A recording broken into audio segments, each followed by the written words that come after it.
हाँ जी बच्चों, चलो आज एक बार फिर हम शुरू करते हैं एक छोटा एनसीईआरटी का टॉपिक, जो कि एग्जाम पॉइंट ऑफ व्यू से देखा जाए तो 2020 के बाद लगातार वहां से तीन क्वेश्चन आते जा रहे हैं। तो हमारे लिए ये टॉपिक छोटा है लेकिन एक इंपॉर्टेंट टॉपिक बन जाता है। तो फिर शुरू करते हैं आज sexual reproduction in flowering plant. देखिए आप, नीट 2024 के अंदर यहाँ से 3 क्वेश्चन, 23 के अंदर भी 3 क्वेश्चन, 22 के अंदर भी 3 क्वेश्चन और 21 के अंदर भी 3 क्वेश्चन यहाँ पर आ रहे हैं। तो बेटा जल्दी से इसको रिवाइज करते हैं आज एनसीईआरटी बेसिस। और यहाँ सबसे पहले अगर हमने sexual reproduction in flowering plant कहा है तो फ्लावरिंग प्लांट मतलब कि एंजियोस्पर्म, और एंजियोस्पर्म में जो फ्लावर होता है उसके जो पार्ट आप देख पा रहे हैं, तो यहाँ पर आपको 4 मेजर पार्ट जो यहाँ पर होते हैं वो आप सब बच्चे जानते हैं कि यहाँ पर गाइनोशियम है, यहाँ पर एंड्रोशियम है, यहाँ पर कोरोला है, यहाँ पर कैलिक्स है। बच्चों, जो गाइनोशियम का जो यूनिट होता है उसे आप कार्पल कहते हैं, जो एंड्रोशियम का यूनिट होता है उसको आप स्टेमन कहते हैं, और जो कोरोला का यूनिट होता है उसको आप पेटल, और कैलिक्स का यूनिट आप सेपल के नाम से पुकारते हैं। तो यहाँ पर सबसे पहले हमारी एनसीईआरटी इसी तरह का डायग्राम आपको दे रही है, जिसके अंदर यहाँ पर आप ये एंथर और फिलामेंट, ये ऊपर की तरफ आप देख पा रहे हैं कि ये एंथर और ये फिलामेंट, और एंथर और फिलामेंट दोनों को मिलाकर आप यहाँ पर स्टेमन कहेंगे। और स्टेमन किसकी यूनिट बनता है? एंड्रोशियम की।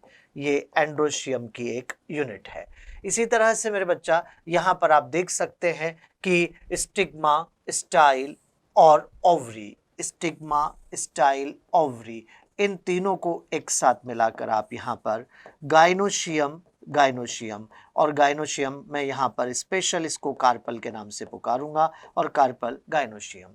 बच्चों यहाँ पर आप देख पाएंगे कि पेटल, पेटल जो कि पूरे सारे पेटल कोरोला और उसकी एक यूनिट पेटल कहलाती है। इसी तरह से कैलिक्स, ये सब यहाँ पर आपको याद होना चाहिए। और हाँ, ये बात जरूर याद रखना कि एंड्रोशियम और गाइनोशियम एसेंशियल पार्ट है फ्लावर के, और साथ के साथ में कैलिक्स और कोरोला जो कि असेसरी पार्ट माने जाते हैं, क्योंकि ये रिप्रोडक्शन में हेल्प कर रहे हैं। जो रिप्रोडक्शन में डायरेक्टली पार्ट करता है उसको एसेंशियल कहा है, और जो हेल्प करता है उसको असेसरी पार्ट के नाम से पुकारा गया है। तो आओ यहाँ पर अगर हम देखते हैं तो सबसे पहले मेल पार्ट को यहाँ पर डिस्कस करेंगे, फिर फीमेल पार्ट को यहाँ पर डिस्कस करेंगे, फिर यहाँ पर पॉलिनेशन की बातें करेंगे, और फिर हम फर्टिलाइजेशन की बातें करेंगे। यही आज हमें यहाँ पर डिस्कस करना है। तो तुरंत चलते हैं आगे। सबसे पहले प्री फर्टिलाइजेशन इवेंट जो भी हमारे पास है उसके अंदर सबसे पहले मेल पार्ट की बात बेटा हम आपसे कर रहे हैं, और इसके अंदर सबसे पहले स्टेमन, माइक्रोस्पोरेंजियम और पॉलन ग्रेन, 3 बातें यहाँ पर हम डिस्कस करेंगे। अगर आप देखें तो टिपिकल स्टेमन जो होता है वो कि यहाँ पर 2 पार्ट बनाता है, यहाँ पर ये फिलामेंट बनाता है, और जो टर्मिनल एंड पर है उसे आप एंथर के नाम से पुकारते हैं।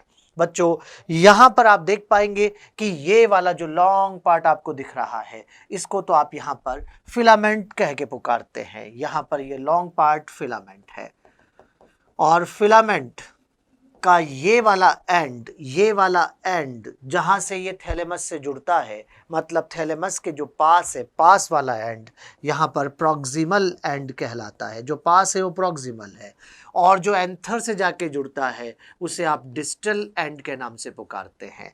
अब ये प्रॉक्सिमल एंड थैलेमस से भी जुड़ सकता है, और कुछ स्पीसीज के अंदर, कुछ फैमिलीज के अंदर ये बेटा पेटल से भी जुड़ा होता है, और जहां पेटल से जुड़ा होता है उस कंडीशन को आप एपीपेटलस कंडीशन के नाम से पुकारते हैं। तो आप देख सकते हैं कि यहां पर बेटा हमने यहां पर ऑब्जर्व किया कि ये proximal end of the filament attach to the thalamus और पेटल, एनसीईआरटी कह रही है। पेटल का मतलब एपीपेटलस कंडीशन यहाँ पर है, और यहाँ the number and length of stamen are variable, अलग अलग स्पीसीज में अलग अलग होती है, और इसी के बारे में आपके एनसीईआरटी लिख रही है कि आप यहाँ पर कुछ अलग अलग स्टेमन को कलेक्ट करके देखिए तो उनकी शेप और उनका जो लेंथ है वो अलग अलग मिलेगा आपको। तो यही बातें यहाँ पर आपको लिखी गई है। आपको जो समझने वाली बात है वो ये है कि यहाँ पर फिलामेंट और एंथर, और एंथर में से जो जुड़ा हुआ पार्ट है वो डिस्टल, और जो थैलेमस से जुड़ा है वो प्रॉक्सिमल है। और हर बार थैलेमस से ही जुड़ा हो जरूरी नहीं है, ये पेटल से भी जुड़ सकता है। अगर बेटा हम टिपिकल एंजियोस्पर्म को देखते हैं तो एंथर यहां पर बाइलॉब्ड कंडीशन में होता है। बाइलॉब्ड कंडीशन का मतलब है इसके दो लॉब होते हैं, ये बाइलॉब्ड कंडीशन में होता है। यहां पर हर एक लॉब में दो थीका होती है। मेरे बच्चों ध्यान से देखिएगा, यहां पर आप समझिएगा, डायग्राम में समझिएगा। यहां पर आप देख पा रहे हैं कि ये रहा एक लॉब, ये रहा दूसरा लॉब, और इसमें ये वाली एक थीका, ये रही दो थीका। थीका का मतलब चेंबर से ले लीजिए आप, दो चेंबर होते हैं एक लॉब के अंदर। तो यहां पर two theca in each lobe, इसको डाइथीकस कंडीशन के नाम से पुकारा जाता है। तो यहां ये लॉन्ग ट्यूब है बेटा पूरी, ये ट्यूब पूरी आ रही है, ये ट्यूब पूरी आ रही है, ये ट्यूब पूरी है, इस तरह से यहां पर आपको चार ट्यूब्स यहां पर दिख रही है। तो आप बच्चे कह सकते हैं कि two theca in each lobe, दो थीका है हर एक लॉब के अंदर, और इस कंडीशन को आप यहां पर डाइथीकस कंडीशन के नाम से पुकारते हैं।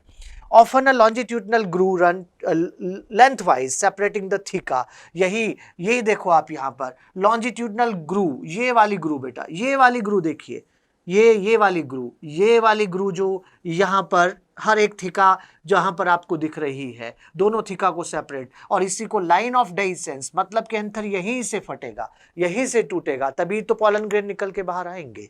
तो यहां पर आपको लेंथ वाइज दो ग्रू नजर आती है, जिसको कि आप लाइन ऑफ डेhiscence के नाम से पुकारते हैं। यहां पर अगर आप देखेंगे तो हम बाइलॉब्ड कंडीशन देख चुके हैं, और very distinct in transverse section of anther. The anther is a four sided tetragonal structure, ये देख ही पा रहे हैं आप यहाँ पर।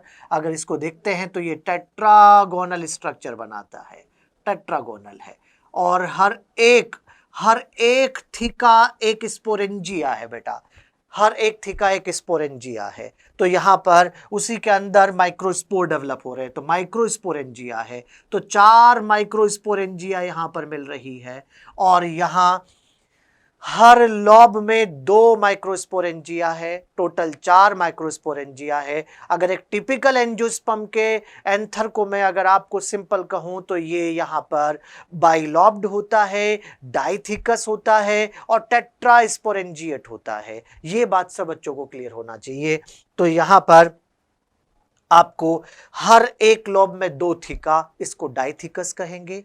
टोटल मिला के चार माइक्रोस्पोरेंजिया टेट्रास्पोरेंजिएट है, और दो लॉब है, तो ये बाइलॉब्ड कंडीशन में। ये आपको यहां पर सब आपकी एनसीईआरटी लिख के दे रही है। जो माइक्रोस्पोरेंजिया है वहां पर माइक्रोस्पोर, और माइक्रोस्पोर ही डेवलप करके पॉलन ग्रेन बनाता है। तो इसलिए इन्हीं माइक्रोस्पोरेंजिया को आप यहां पर पॉलन सैक के नाम से भी पुकारेंगे। इन्हीं को बेटा आगे चलकर आप पॉलन सैक भी कहेंगे। यहां अगर हम एक माइक्रोस्पोरेंजियम की स्ट्रक्चर को देखते हैं, तो एक माइक्रोस्पोरेंजियम की स्ट्रक्चर को, यही वाला स्ट्रक्चर, ये आप समझ पा रहे हैं, वही हमने ऊपर से यहां पर आपको ये पूरा जो एंथर का स्ट्रक्चर है, टेट्रागोनल स्ट्रक्चर आपके सामने है, और इस वाले पार्ट का ये आपके पास पे डायग्राम बना है। एक माइक्रोस्पोरेंजिया को अगर आप देखते हो तो यहां पर आप देख पा रहे हैं कि सबसे बाहर की तरफ एपिडर्मिस जो सिंगल लेयर यहां पर है, जो प्रोटेक्टिव लेयर है। इसके बाद में आती है एंडोथीशियम, ये भी सिंगल लेयर होती है बेटा, और यहां ये एपिडर्मिस से जस्ट नीचे की तरफ है, और ये डेhiscence में हेल्प करती है। वैसे तो एनसीईआरटी कहती है कि डेhiscence में आउटर थ्री लेयर हेल्प कर रही है, लेकिन वेटेज देना पड़े तो आप एंडोथीशियम को दीजिएगा। यहां पर बच्चों आप देख पा रहे हैं कि मिडिल लेयर जो 2 से 3 लेयर हो सकती है, मिडिल लेयर, और सबसे बाद में टैपिटम यहां पर है। तो आप देख पाएंगे कि 4 लेयर यहां पर बन रही है। यहां पर 1 एपिडर्मिस, 2 एंडोथीशियम, 3 मिडिल लेयर, और 4 टैपिटम। टैपिटम सबसे इनरमोस्ट लेयर होती है, जो कि डायरेक्टली माइक्रोस्पोरेंजिया पे लगी हुई है, और टैपिटम यहां पर बहुत इंपॉर्टेंट लेयर है। अभी हम एनसीईआरटी में आगे देखते हैं। तो यहां पर आप सबसे पहले देखिए, in a transverse section a typical microsporangium appear near circular shape. बोलिए साहब, near circular. It is generally surrounded by 4 wall layer। अभी हमने कहा एपिडर्मिस, एंडोथीशियम, मिडिल लेयर, और tapetum. Outer 3 wall layer perform the function of protection and help in dehiscence. मैं कह रहा था बेटा, आउटर 3 लेयर को यहां पर कहा गया कि ये डेhiscence में हेल्प करती है, प्रोटेक्शन करती है, लेकिन डेhiscence में स्पेशली वेटेज देना पड़े तो एंडोथीशियम को दीजिएगा। यहाँ पर the inner most wall layer tapetum है जो कि न्यूरिशमेंट दे रही है पॉलन ग्रेन को न्यूरिश कर रही है, मिडल लेयर के फूड को एब्जॉर्ब करके पॉलन ग्रेन को दे रही है। तो धीरे धीरे मिडल लेयर डीजनरेट होती चली जाएगी और एट लास्ट टेपिटम भी डीजनरेट हो जाएगी। इसका मतलब अगर फाइनली मैच्योर एंथर होगा तो उसके अंदर मुझे बताइए 4 लेयर रहेगी कि 2? तो फिर उसके अंदर 2 ही लेयर मिलेगी, एक आउटर एपिडर्मिस और एक एंडोथीशियम। बाकी की 2 डीजनरेट हो जाती है जब मैच्योर एंथर होगा। यहां पर cells of the tapetum possess dense cytoplasm, इसके पास डेंस साइटोप्लाज्म है and generally have more than 1 nucleus, क्योंकि इसके अंदर न्यूक्लियर डिवीजन होता है। मैं फ्री न्यूक्लियर डिवीजन नहीं कह रहा, न्यूक्लियर डिवीजन होता है। तो यहां पर आपको क्वेश्चन पूछा है कि ये कैसे ये बाइन्यूक्लिएट हो जाती है, तो आपको हो न्यूक्लियर डिवीजन से ऐसा हो रहा है। When the anther is young, a group of compactly arranged homogeneous cell called the sporogenous tissue occupies the center of each microsporangium। मेरे बच्चों ये ध्यान दीजिए कि जो यहाँ पर सेंटर में जो जितनी भी सेल्स होती है ये होमोजेनस टिश्यू, यहाँ पर इसे आप स्पोरोजेनस टिश्यू के नाम से पुकार रहे हैं। और ये रही यहाँ टेपिटम, उसके बाद में आ जाती है मिडिल लेयर, उसके बाद आती है एंडोथीशियम और सबसे बाहर होती है एपिडर्मिस। इस तरह से यहाँ की स्ट्रक्चर आपको क्लियर होना चाहिए। स्पोरोजेनस टिश्यू, यहाँ पर इसकी हर एक सेल, स्पोरोजेनस टिश्यू की हर एक सेल यहाँ पर मियोसिस कर रही है, मियोटिक डिवीजन कर रही है और एक मियोसिस से 4 माइक्रोस्पोर बनते हैं, तो इसे माइक्रोस्पोर टेट्राड कहेंगे। तो माइक्रोस्पोर टेट्राड, यहाँ पर सब बच्चे बताएंगे प्लॉइडी ऑफ माइक्रोस्पोर टेट्राड। अरे आप जानते हैं बेटा कि कौन सा डिवीजन हुआ है? Meiotic division. इसका मतलब कि ये पहले स्पोरोजिनस टिश्यू, अगर हम आपसे कहें कि यहाँ पर स्पोरोजिनस टिश्यू की जो सेल होती है यहाँ पर, इसे माइक्रोस्पोर मदर सेल के नाम से पुकारा जाएगा। माइक्रोस्पोर मदर सेल के नाम से पुकारेंगे और माइक्रोस्पोर मदर सेल की प्लॉइडी क्या है? 2n। इसे पॉलन मदर सेल या पोटेंशियल पॉलन के नाम से भी पुकारते हैं, 2n। और यहां पर जब ये मियोसिस कर रही है तो मियोसिस के बाद में यहां पर 4 माइक्रोस्पोर बन रहे हैं और जो चारों माइक्रोस्पोर यहाँ पर टेट्राड बना है उसकी प्लॉइडी, ये टेट्राड माइक्रोस्पोर का, इसकी हर एक की प्लॉइडी क्या होगी? n। तो एक मियोसिस से 4 माइक्रोस्पोर यहाँ पर बन जाते हैं और इस तरह से माइक्रोस्पोर मदर सेल से माइक्रोस्पोर का डेवलपमेंट, टेट्राड जो बना है ये माइक्रोस्पोर का टेट्राड है। माइक्रोस्पोर का बनना, यही बेटा यहाँ पर आप माइक्रोस्पोरोजेनेसिस के नाम से पुकारते हैं, माइक्रोस्पोरोजेनेसिस। अब ये माइक्रोस्पोर यहां पर डेवलप हो रहा है। देखो एनसीईआरटी क्या लिखती है? Each cell of the sporogenous tissue, sporogenous tissue की हर एक cell capable of giving rise to microspore tetrad, हर एक सेल बना सकती है। Each one is a potential pollen microspore mother cell. The process of formation of microspore from pollen mother cell PMC through meiosis is called microsporogenesis. मैंने कहा the microspore as they are formed are arranged in a cluster of 4 cells, the microspore tetrad. As the anther mature, जब anther mature होता है and dehydrate, तो वो dehydrate हो जाएगा, the microspore dissociate from each other, तब ये चारों जो tetrad था वो अलग अलग हो जाएगा और अलग अलग डेवलप करके पॉलन ग्रेन बना रहा है। During pollen grain formation microspore के ऊपर टेपिटम स्पोरोपोलेनिन सिक्रीट करती है बेटा, स्पोरोपोलेनिन की लेयर बनती है। तो यहां पर जब पॉलन ग्रेन तैयार होगा तो टेपिटम उसके ऊपर स्पोरोपोलेनिन सिक्रीट कर रही है and develop into pollen grain. Inside each microsporangium several thousand of microspore or pollen grain are formed and released with the dehiscence of anther. ये देखिए आप यहाँ पर dehiscence of anther के लिए अगर आप देखते हो तो ये dehiscence आपके एनसीईआरटी ने आपको समझाया है। मेरे बच्चों ध्यान रखना, जब dehiscence हो रहा है तो उस टाइम पर यहाँ पर सब बच्चे याद रखेंगे केवल 2 ही लेयर आपको देखने को मिलेगी, एक तो एपिडर्मिस और एक एंडोथीशियम। 2 ही लेयर आपको देखने को मिलेगी और यहां पर ये 2 अलग अलग माइक्रोस्पोरेंजिया अब एक ही कॉलम बना रही है और यहां से अब स्पोरें यहां से फट के बाहर आएगा। ये वहीं से फट रहा है जो लाइन ऑफ डेहिसेंस आपने देखी थी लॉन्ग, वहीं से टूट के अलग हो जाएगा और स्पोर निकल के बाहर आ जाएंगे। तो इस तरह से ये डेहिसेंस ऑफ एंथर का भी डायग्राम आपके एनसीईआरटी दे रही है बेटा आपको। तो अभी तक हमने ये समझ लिया है कि पॉलन मदर सेल या माइक्रोस्पोर मदर सेल या पोटेंशियल पॉलन मियोसिस करके टेट्राड बनाती है और टेट्राड को माइक्रोस्पोर कहते हैं जिसकी प्लॉइडी एन होती है, और साथ के साथ में यहाँ पर अब वो डेवलप करता है और डेवलप करते पोलन ग्रेन में कन्वर्ट हो रहा है। पोलन ग्रेन बनते समय उसके ऊपर स्पोरोपोलेनिन सिक्रीट हो रहा है। कौन सिक्रीट कर रहा है? टैपिटम सिक्रीट कर रही है और वहां पर वो पोलन ग्रेन बन रहा है। अब पोलन ग्रेन जब बन जाएगा तो पोलन ग्रेन यहां पर मेल गैमेटोफाइट को रिप्रेजेंट करेगा। मेल गैमेटोफाइट उसको कहते हैं जिसके अंदर मेल गैमेट बनते हैं। तो मेरे बच्चों यहां पर पोलन ग्रेन जब तैयार होता है तो अलग अलग शेप दिखती है, अलग अलग शेप में पोलन ग्रेन यहां पर होते हैं। यहां पर आप बच्चे देख सकते हैं कि ये रहा पोलन ग्रेन और इसके ऊपर स्पोरोपोलेनिन सिक्रीट की जा रही है। स्पोरोपोलेनिन और स्पोरोपोलेनिन रैंडम सिक्रीट होता है, और अगर ऐसा है तो बहुत हार्ड सब्सटेंस है। और यहाँ पर जहां जहां स्पोरोपोलेनिन नहीं है, जहां जहां स्पोरोपोलेनिन नहीं है उसे जर्म पोर के नाम से पुकारा जाता है। उसे जर्म पोर कहा जाएगा जहां जहां स्पोरोपोलेनिन नहीं होती है। और यहाँ आउटर लेयर को एक्साइन और अंदर वाली लेयर को इंटाइन के नाम से पुकारा जाता है। यह है पोलन ग्रेन। पोलन ग्रेन का शेप, उसका स्ट्रक्चर अलग अलग स्पीसीज में अलग अलग हो सकता है। यहाँ पर अगर आप देखेंगे तो ये स्फेरिकल होते हैं जनरली और 25 से 50 माइक्रोमीटर के होते हैं बेटा इनका डायमीटर। ये 2 लेयर वाली स्ट्रक्चर बनती है। जो आउटर हार्ड लेयर है उसको एक्साइन कहा जाता है और एक्साइन स्पोरोपोलेनिन की बनी होती है, जो कि most resistant organic material non. दुनिया में कोई एंजाइम ऐसा नहीं बना जो इसको तोड़ दे, नॉन बायोडिग्रेडेबल है। यहाँ पर it can withstand high temperature, strong acid and alkali. No enzyme that degrade sporopollenin is so far known. अभी तक ऐसा एंजाइम नहीं पता लगा है, और अगर ऐसा है तो स्पोरोपोलेनिन जहां जाएगा वहां पड़ा ही रहेगा, उसे कोई तोड़ नहीं पाएगा। तो इसकी प्रेजेंस को जब हम आगे खुदाई करते हैं तो इसकी प्रेजेंस को देखकर वहां पर पेट्रोलियम होने की संभावना पता लगा लेते हैं।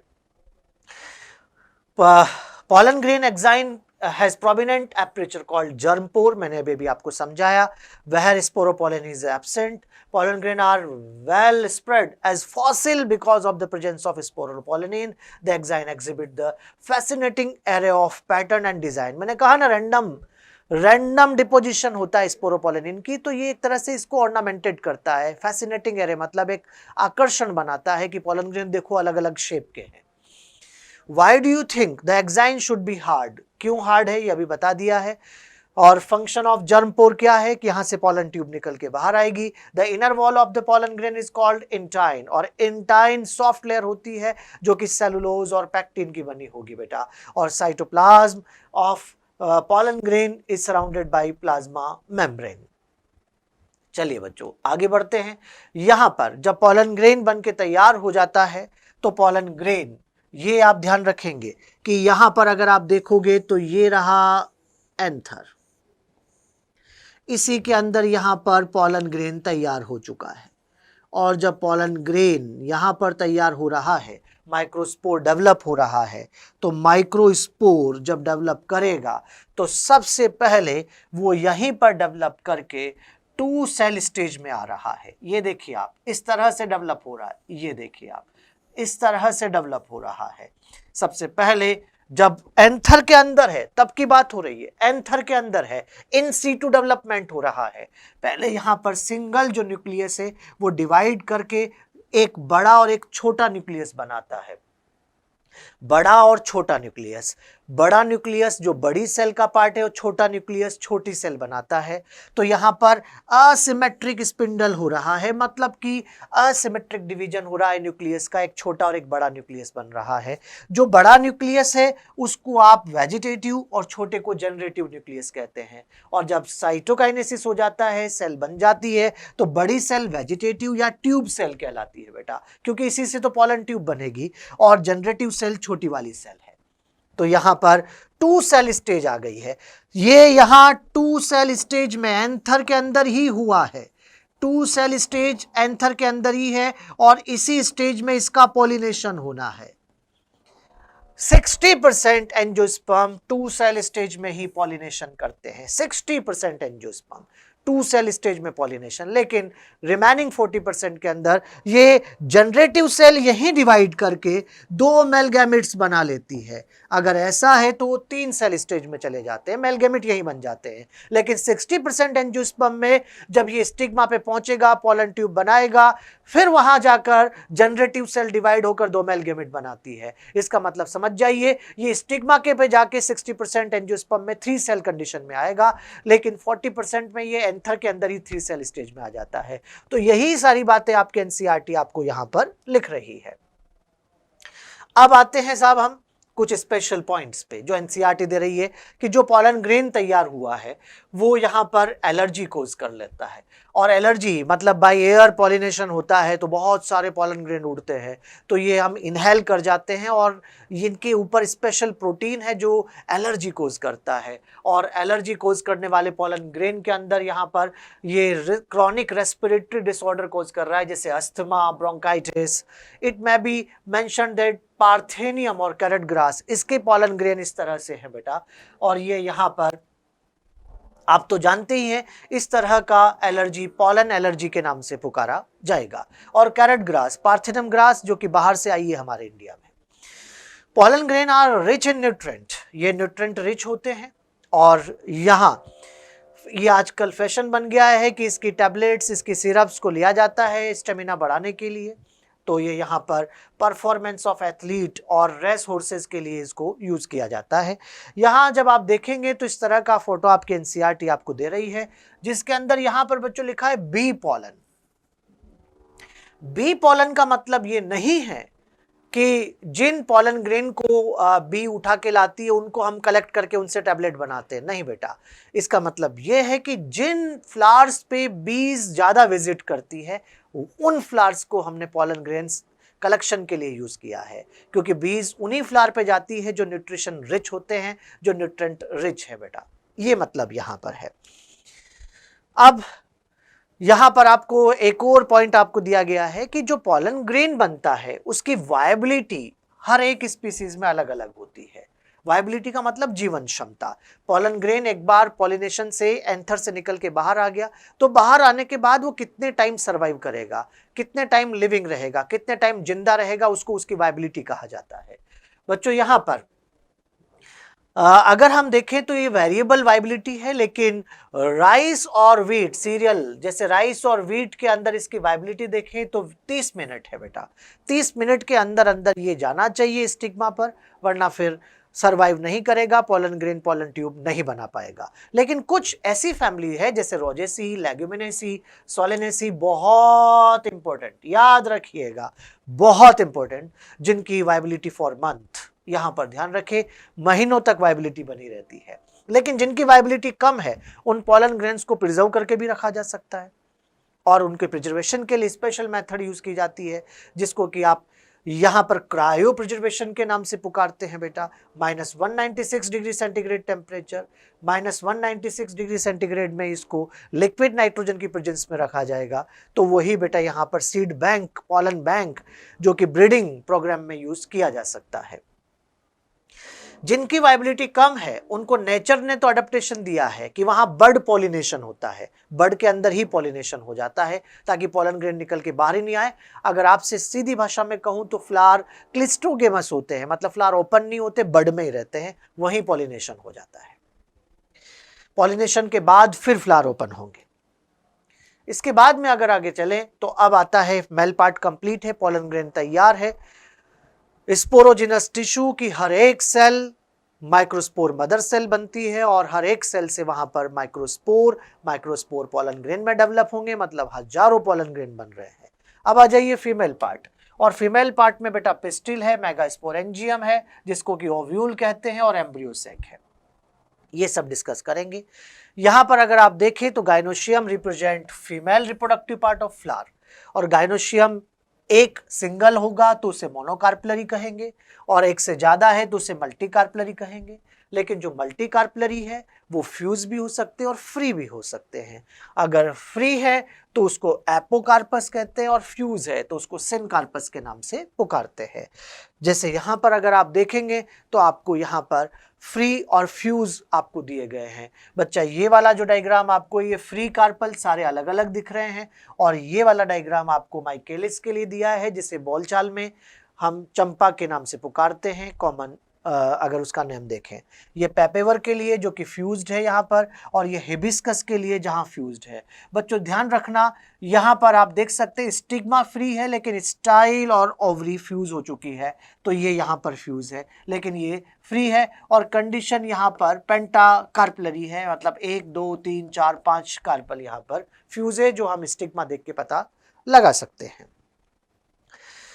Each pistil has 3 part, stigma, style, ovary, कोई दिक्कत वाली बात ही नहीं है। और यहाँ पर द स्टाइल इज elongated और स्टिग्मा वो है जो कि लैंडिंग प्लेटफॉर्म है। ओवरी ओवेरियन कैविटी जिसको लोक्यूल कहते हैं, जिसके अंदर प्लेसेंटा के ऊपर ओव्यूल लगे रहते हैं। बेटा यहाँ पर माइक्रोस्पोरेंजिया हमने वहां पढ़ा था, यहाँ ओव्यूल को आप मेगास्पोरेंजिया के नाम से पुकारेंगे जिसको कि ओव्यूल कहते हैं। Number of ovule in ovary में बी 1, अगर एक ओव्यूल है तो वीट, पैडी, मैंगो, अरे सीड देख के पता लगा सकते हो कि किसमें कितने सीड बन रहे हैं। जितने ओव्यूल है उतने ही तो सीड बनेंगे, तो जहां सिंगल है और जहां पपाया सीड देखो आप ज्यादा है, वाटरमेलन, तरबूज देखिए, ऑर्किड देखिए जिनके अंदर ओव्यूल ज्यादा होते हैं। लेकिन एनसीईआरटी के एग्जाम्पल है तो आप बच्चों को पढ़ना पड़ेगा। अब उसके बाद में बच्चा, अब आप यहाँ ओव्यूल की स्ट्रक्चर को अगर देखते हैं तो ओव्यूल की स्ट्रक्चर ये रही आपके सामने। यहाँ पर आप देख पा रहे हैं कि ओव्यूल में एनसीईआरटी में ध्यान रखिएगा बच्चों, यहाँ पर माइक्रोपाइल और चेलेजाइंट, ये आपको थोड़ा ध्यान रखना है क्योंकि बच्चों को ये कंफ्यूज करता है। माइक्रोपाइल और चेलेजाइंट ये ध्यान रखना। ओव्यूल में अगर आप देखते हैं तो इनरमोस्ट एम्ब्रियोसेक है जो कि न्यूसिलस से सराउंडेड है, एम्ब्रियोसेक न्यूसिलस। उसके बाद इंटेगुमेंट्स आती है, ये आउटर इंटेगुमेंट और ये इनर इंटेगुमेंट। इंटेगुमेंट आगे चलकर सीड कोट बनाती है, सीड कोट। यहां पर जहां इंटेगुमेंट नहीं है उसे आप माइक्रोपाइलर पोल के नाम से पुकारेंगे। जहां इंटेगुमेंट नहीं है ये माइक्रोपाइलर पोल है, और जहां इंटेगुमेंट नहीं है उसे माइक्रोपाइल कहा जाता है। जिस स्टॉक पे ओव्यूल लगा होता है उस स्टॉक को आप फ्यूनिकल कहते हैं, और जिस जगह पर फ्यूनिकल और ओव्यूल आके आपस में अटैच होते हैं उसे हाइलम के नाम से पुकारते हैं। फ्यूनिकल और ओव्यूल जहां ज्वाइंट कर रहे हैं, मतलब फ्यूनिकल जहां जाके जुड़ रहा है ओव्यूल से, ओव्यूल की बॉडी से, उसको आप यहां पर हाइलम कहते हैं। बेटा जस्ट अपोजिट माइक्रोपाइल के चेलेजा एंड आता है, और ये ओव्यूल जो आपके सामने बना हुआ है ये ओव्यूल यहां पर एनाट्रोपस टाइप का ओव्यूल है। एनाट्रोपस ध्यान रखिएगा, एनाट्रोपस टाइप का ओव्यूल है। अब बच्चों यहां पर यही सारी बातें आपके एनसीईआरटी यहां पर लिख रही है कि एंजियोस्पर्म में अगर आप देखेंगे तो ovule small structure attach to the placenta by mean of stalk called funicle, और फ्यूनिकल बॉडी जहां पर अटैच होती है उसको हाइलम कहते हैं ओव्यूल से। Hilum represent the junction between ovule and funicle. Each ovule has 1 or 2 protective layer जिनको integument कहा जाता है। वही सारी बातें मैंने अभी अभी आपको समझा दी। अंदर की तरफ एम्ब्रियोसेक है, एम्ब्रियोसेक मतलब वो चेंबर जहां एम्ब्रियो डेवलपमेंट होगा। एम्ब्रियोसेक एक तरह से फीमेल गैमेटोफाइट भी है एंजियोस्पर्म में। कैसे हैं अभी आगे हमें समझ में आ जाएगा। अब आगे चलते हैं, मेगास्पोरोजेनेसिस। मेगास्पोरोजेनेसिस मतलब मेगास्पोर का बनना।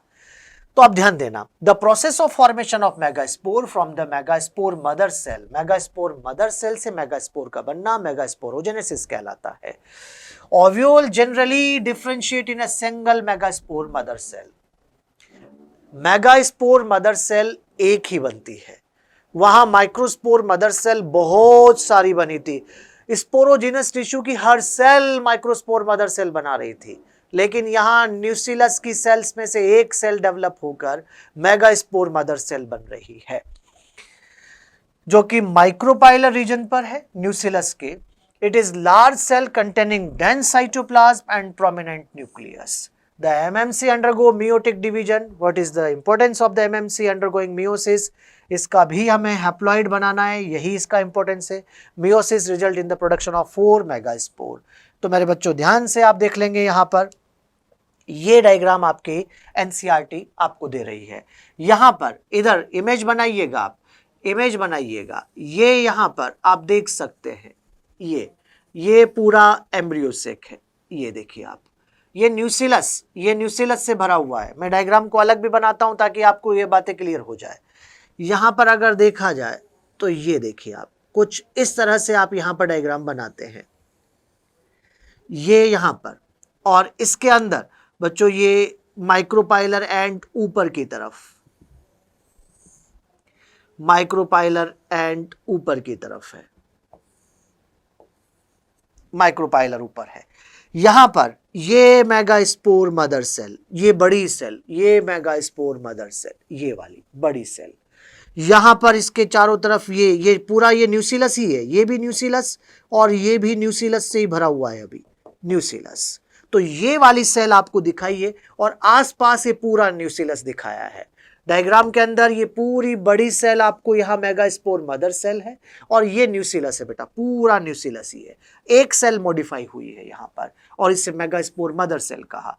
इस मेगास्पोर मदर सेल ने यहाँ पर मियोसिस किया और जब मियोसिस कर रही है तो मियोसिस 2 पार्ट में होगा. ये मियोसिस 1 हो रहा है और मियोसिस 1 होते ही मेगास्पोर डायाड बन गया. 2 मेगास्पोर बन रहे हैं, डायाड. फिर मियोसिस 2 हो रहा है और मियोसिस 2 जब होगा तो 4 मेगास्पोर, 1, 2, 3 एंड 4, 4 मेगास्पोर बनेंगे. ऊपर की तरफ माइक्रोपाइल, नीचे चला जाएंट. ऊपर माइक्रोपाइल, नीचे चले जाएंट.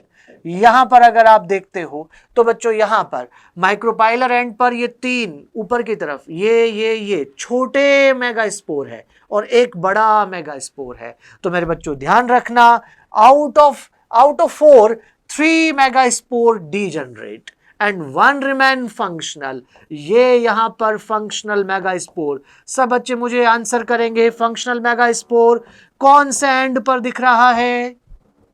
चेलेजल एंड पर. मेगास्पोर मदर सेल कौन से एंड पे थी? माइक्रोपाइलर एंड पर. तो ये चेलेजल एंड पर आपको फंक्शनल मेगास्पोर यहां पर दिखेगा. अब फंक्शनल मेगास्पोर यहां पर ध्यान देना. पहले ये सारी बातें आपको यहां पर एनसीईआरटी दे रही है. अब उसके बाद में जो फंक्शनल मेगास्पोर है वो फंक्शनल मेगास्पोर यहां डिवाइड हो रहा है. मैं डायग्राम बनाता हूं, ये देखेंगे आप. ये यहां पर ऊपर की तरफ तो माइक्रोपाइल और नीचे की तरफ ये रहा चेलेजल एंड. ध्यान देना मेरे बच्चों, यहां पर चेलेजल एंड पर ये रहा फंक्शनल मेगास्पोर और फंक्शनल मेगास्पोर डिवाइड हो रहा है और ये देखो माइटोसिस होने लग गया है. पहले फंक्शनल मेगास्पोर का प्लॉइडी बताओ जल्दी से. मेगास्पोर का प्लॉइडी क्या है? एन. इसने माइटोसिस किया और माइटोसिस करके ये देखो 2 बना दिए हैं, दोनों पोल पे चले गए. फिर एक और माइटोसिस हुआ, फिर यहां पर 4 बन गए, फिर एक और माइटोसिस हुआ. तो यहां पर ये ऊपर भी 4 नीचे भी 4, 4 में 2 ऊपर 2 नीचे थे, यहां ऊपर भी 4 नीचे भी 4. कितने माइटोसिस हो गए हैं अभी तक? माइटोसिस फंक्शनल मेगास्पोर से 3 माइटोसिस हो चुके हैं. और यहां पर आप देख सकते हैं कि ये 4 में से 3 जो ऊपर की तरफ है माइक्रोपाइलर एंड पर, उसमें से एक बड़ी सेल एग सेल, उसके आसपास 2 सिनर्जिड. फिर उसके बाद में ये बड़ी सेल जो आपको दिख रही है सेंट्रल सेल है बेटा और इसके पास ये 2 पोलर न्यूक्लियाई और ये नीचे की तरफ 3 एंटीपोडल सेल्स यहां पर बनेगी. अगर ऐसा होगा तो इसी डायग्राम को उल्टा करो. माइक्रोपाइल नीचे आ गया, ये देखिए आप, इसी डायग्राम को उल्टा कर दीजिए. चेलेजल एंड पर ये रही एंटीपोडल सेल, 3 तो ये हो गई. यहां पर 3 सेल एंटीपोडल सेल है. उसके बाद में ये रही एग सेल, ये रही 2 सिनर्जिड. इसका मतलब कि 1 और ये 2, 3 सेल ये हो गई है और एक बड़ी सेल. ये देखो इसमें बच्चे कंफ्यूज रहते हैं. ये रही बड़ी सेल, ये देखिए आप, ये रही बड़ी सेल और जो बड़ी सेल है उसको कहा सेंट्रल सेल और उसके 2 पोलर न्यूक्लियाई. सेल काउंट कर लेते हैं और जब सेल को काउंट करेंगे तो यहां पर 3 एंटीपोडल है, यहां पर एक 4 2 6 और 1 7, 7 सेल टोटल हो चुकी है, 7 सेल। न्यूक्लियस काउंट कीजिए मेरे बेटा, 1 2 3 4 5 6 7 8। ओहो, तो यहां पर आप बच्चे देख सकते हैं कि टोटल 7 सेल्ड 8 न्यूक्लिएटेड स्ट्रक्चर तैयार हो चुकी है। और 7 सेल्ड 8 न्यूक्लिएटेड स्ट्रक्चर ये मैच्योर एम्ब्रियोसेक है। और इसी को आप फीमेल गैमेट है, यहां एग, इसको फीमेल गैमेटोफाइट के नाम से पुकारते हैं। 7 sailed 8 nucleated structure female gametophyte बन चुका है, ये बात ध्यान रखना। अगर आप देखते हैं तो फीमेल गैमेटोफाइट फ्लावरिंग प्लांट में एक मेगास्पोर, फंक्शनल मेगास्पोर यहां पर 3 डिजनरेट करेगा। ओनली द 3 तो डिजनरेट हो गए, एक ही रिमेन रहा। और functional megaspore develop into female gametophyte, जिसको एम्ब्रियोसेक कहते हैं, अभी अभी मैंने समझाया। This method of embryo sac formation, single megaspore, एक ही मेगास्पोर से हुआ, इसलिए मोनोस्पोरिक कहा जाता है, मोनोस्पोरिक डेवलपमेंट। यहां पर अब आपको प्लॉइडी बताना है। चलिए साहब, न्यूसिलस की प्लॉइडी बोलिए, 2n, megaspore mother cell 2n, functional megaspore n, और फीमेल गैमेटोफाइट n। प्लॉइडी सब बच्चों को आ जानी चाहिए तुरंत, किसी भी हालत में। Let us study about the formation of the embryo sac in the detail. ये सब बातें मैंने आपको समझा दी है, और 7 सेल्ड 8 न्यूक्लिएटेड स्ट्रक्चर यहां पर तैयार हो चुकी है। अरे बताओ भाई, जल्दी बताओ, मेगास्पोर मदर सेल से, मेगास्पोर मदर सेल से एम्ब्रियोसेक, मैच्योर एम्ब्रियोसेक बनने तक कितने मियोसिस, कितने माइटोसिस हुए? 1 मियोसिस और 3 माइटोसिस, 1 मियोसिस 3 माइटोसिस। इसी तरह से पॉलन मदर सेल से डिप्लॉइड है, वहां से अगर हम मेल गैमेट फॉर्मेशन तक चलते हैं तो वहां भी 1 मियोसिस और 2 माइटोसिस होते हैं बेटा। 1 माइटोसिस से तो जनरेटिव और वेजिटेटिव सेल बन जाती है, और दूसरे माइटोसिस से 2 मेल गैमेट बन जाते हैं। तो 1 मियोसिस 2 माइटोसिस तो उधर हुए हैं, और यहां 1 मियोसिस और 3 माइटोसिस हुए हैं। तो यहां पर मेरे बच्चों यही सारा डेवलपमेंट आपके एनसीईआरटी आपको लिखती जा रही है। यहीं पर कुछ स्ट्रक्चर जैसे कि फिलीफॉर्म एपरेटस, ये भी आपको गिवन है। और जो फिलीफॉर्म एपरेटस यहां पर है, एक तरह से देखा जाए तो ये सिनर्जिड कि सेलुलर थिकनिंग है जो माइक्रोपाइलर टिप पर हो रही है, filiform apparatus, which play an important role in guiding the pollen tube, pollen tube को गाइड करने में हेल्प करेंगे बेटा इनटू द सिनर्जिड, सिनर्जिड के, क्योंकि यहां से केमिकल सिक्रीट हो रहा है और कीमोट्रॉपिक मूवमेंट देखने को मिलती है पॉलन ट्यूब का। यहां पर एंटीपोडल सब मिलाकर ये एम्ब्रियोसेक बन गया है, और 8 न्यूक्लिएट 7 सेल्ड एम्ब्रियोसेक तैयार है। अब आगे बढ़ते हैं, पॉलिनेशन। पॉलिनेशन किसको कहा जाता है? पॉलिनेशन मतलब कि एंथर से पॉलन ग्रेन का निकलकर स्टिग्मा तक पहुंचना, वही पॉलिनेशन है। तो यहां पर in the preceding section you have learn the mail and female gametes किस तरह से बने।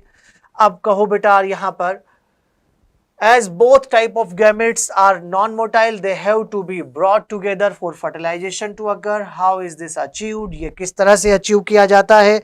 अगर इस बात को देखें कि transfer of pollen grain to the stigma, anther to stigma of a pistil is termed pollination, इसी को कहेंगे।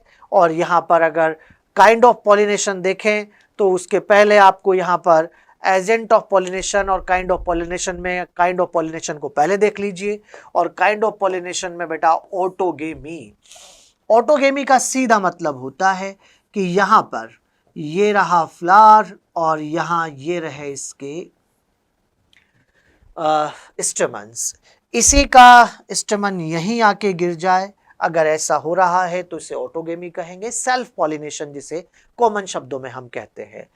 इन this type pollination is achieved within the same flower, एक ही फ्लावर के अंदर हो रहा है transfer of pollen grain from the anther to the stigma of same flower.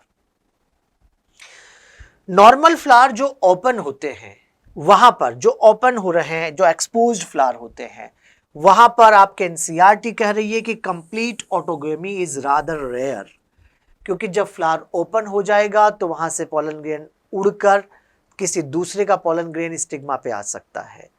अरे ऑटोगेमी उन्हीं के अंदर मोस्टली देखने को मिलती है जहां पर कि क्लोज्ड फ्लावर है। तो ऑटोगेमी जो फ्लावर ओपन होते हैं उनके अंदर रादर रेयर है। ऑटोगेमी इन सच फ्लावर रिक्वायर्स, अब ऑटोगेमी होने के लिए सिंक्रोनी होनी चाहिए पॉलन रिलीज और स्टिग्मा रिसेप्टिविटी में। सिंक्रोनी का मतलब एक साथ मैच्योर होना चाहिए। पॉलन जब रिलीज हो रहा है उसी टाइम स्टिग्मा भी मैच्योर हो जानी चाहिए। Also the anther and stigma should be close to each other, इनका क्लोज होना भी जरूरी है। अगर क्लोज नहीं हुए तो पॉलन ग्रेन दूसरी तरफ जाएगा, जैसे कि क्लोज में नहीं होना क्लोज। अगर ऐसा है कि क्लोज नहीं है तो दो कंडीशन हो सकती है। पहली कंडीशन में आप ये वाला देखिए साहब, क्या यहां पर ऑटोगेमी होगी? नहीं, स्टिग्मा तो ऊपर निकल गई, एंथर नीचे रह गया, स्टेमन नीचे रह गया। क्या यहां पर इस वाले केस में क्या यहां पर ऑटोगेमी होगी? नहीं हो सकती, क्योंकि यहां पर स्टिग्मा बहुत छोटी, ये बाहर आ गए हैं। अगर ऐसा है तो यहां भी नहीं हो सकती। In some plant viola oxalis बहुत इंपॉर्टेंट है मेरे बच्चा, बहुत बहुत। Viola oxalis and commelina produce two type of flower, क्या चेस्मोगेमस और क्लिस्ट्रोगेमस। चेस्मोगेमस जो ओपन होते हैं, क्लिस्ट्रोगेमस जो क्लोज होते हैं। दो तरह के फ्लावर मिलते हैं इनके अंदर। किसी एक को वेटेज देना पड़े तो कॉमेलिना को दे देना बेटा। यहां पर in such flower anther stigma like close to each other, जो क्लिस्ट्रोगेमस होगा। When anther dehisce in the flower bud, bud में ही वो डेहिस हो जाएगा और वहीं पर वो पॉलिनेशन कर देगा। अब ध्यान देना, ये लाइन बच्चे पूछते हैं, क्लिस्ट्रोगेमस फ्लावर आर इनवेरिएबली ऑटोगेमस। इनवेरिएबली मतलब ऑलवेज ऑटोगेमस है, क्योंकि ओपन ही नहीं हो रहा, और जब ओपन ही नहीं हो रहा तो क्रॉस पॉलिनेशन के तो चांस ही नहीं है। इनवेरिएबली हमेशा ऑटोगेमस ही होगा, वहां जीनोगेमी के तो चांस ही नहीं है। Cleistogamous flower produce assured seed set, क्योंकि उनके अंदर तो सीड बनना ही है वहां पर, even in the absence of the pollination. ये उसका बेनिफिट है, लेकिन इसका नुकसान भी है। और नुकसान क्या है? क्योंकि इनब्रीडिंग डिप्रेशन देखने को मिलता है। रेगुलर जब एक ही स्पीसीज में फर्टिलाइजेशन होता है तो उसमें इनब्रीडिंग डिप्रेशन आएगा। ये रहा डायग्राम जिसमें चेस्मोगेमस फ्लावर ऊपर है, क्लिस्ट्रोगेमस नीचे है, और क्लिस्ट्रोगेमस फ्लावर के अंदर यहां पॉलिनेशन होना ही है। यहां पर पॉलिनेशन यहां पर कहीं और से भी हो सकता है और सेम पे भी हो सकता है।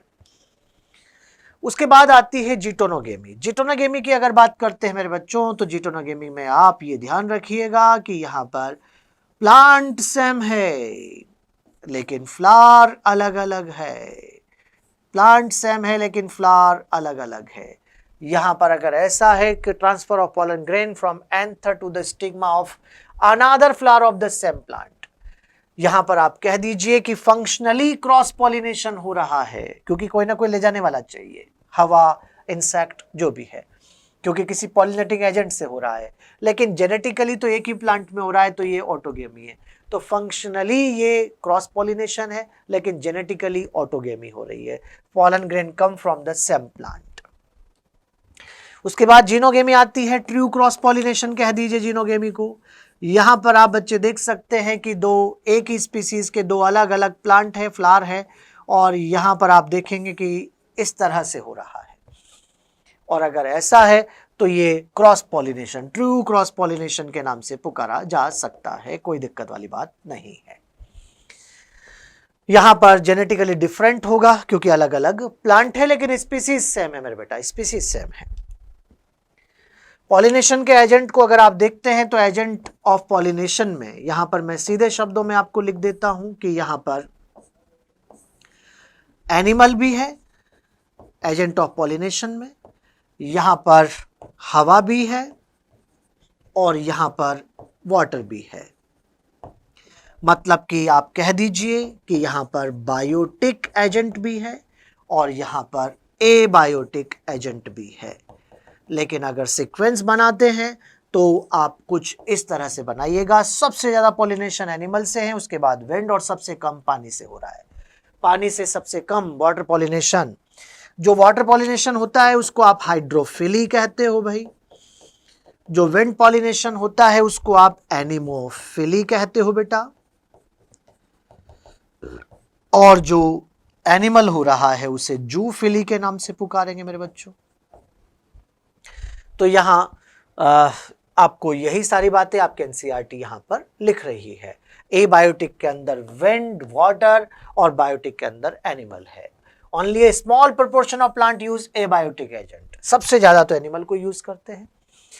और यहां पर चांस कम है पॉलन ग्रेन पहुंचने के तो उसके नंबर ज्यादा बनेंगे। जहां चांस कम है पॉलन ग्रेन हवा से, पानी से, तो नंबर ज्यादा बनते हैं पॉलन ग्रेन के।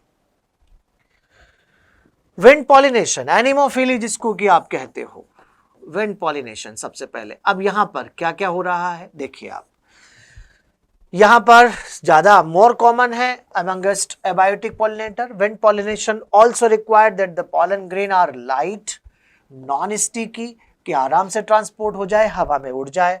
इनके पास में वेल एक्सपोज्ड स्टेमन होते हैं, पॉलन आर इजीली डिस्पर्स हो जाए विंड करंट में। लार्ज ऑफन फेदरी स्टिग्मा होती है, बड़ी और फेदरी स्टिग्मा होती है ताकि आराम से ट्रैप हो जाए pollen grain. Wind pollination flower often है सिंगल ओव्यूल, इनके पास में ईच ओवरी में एक ओव्यूल होता है और कई सारे फ्लावर होते हैं पैक्ड इन इन्फ्लोरेसेंस, इन्फ्लोरेसेंस बनता है। इसका फेमिलियर एग्जांपल अगर आप देखेंगे तो कॉर्न कोब, जो भुट्टा होता है उसमें बेटा आप जब देखेंगे तो लंबे लंबे हेयर लाइक आपको दिखते हैं, उनको टेसल्स कहते हैं। और टेसल्स कुछ भी नहीं है, स्टिग्मा स्टाइल है।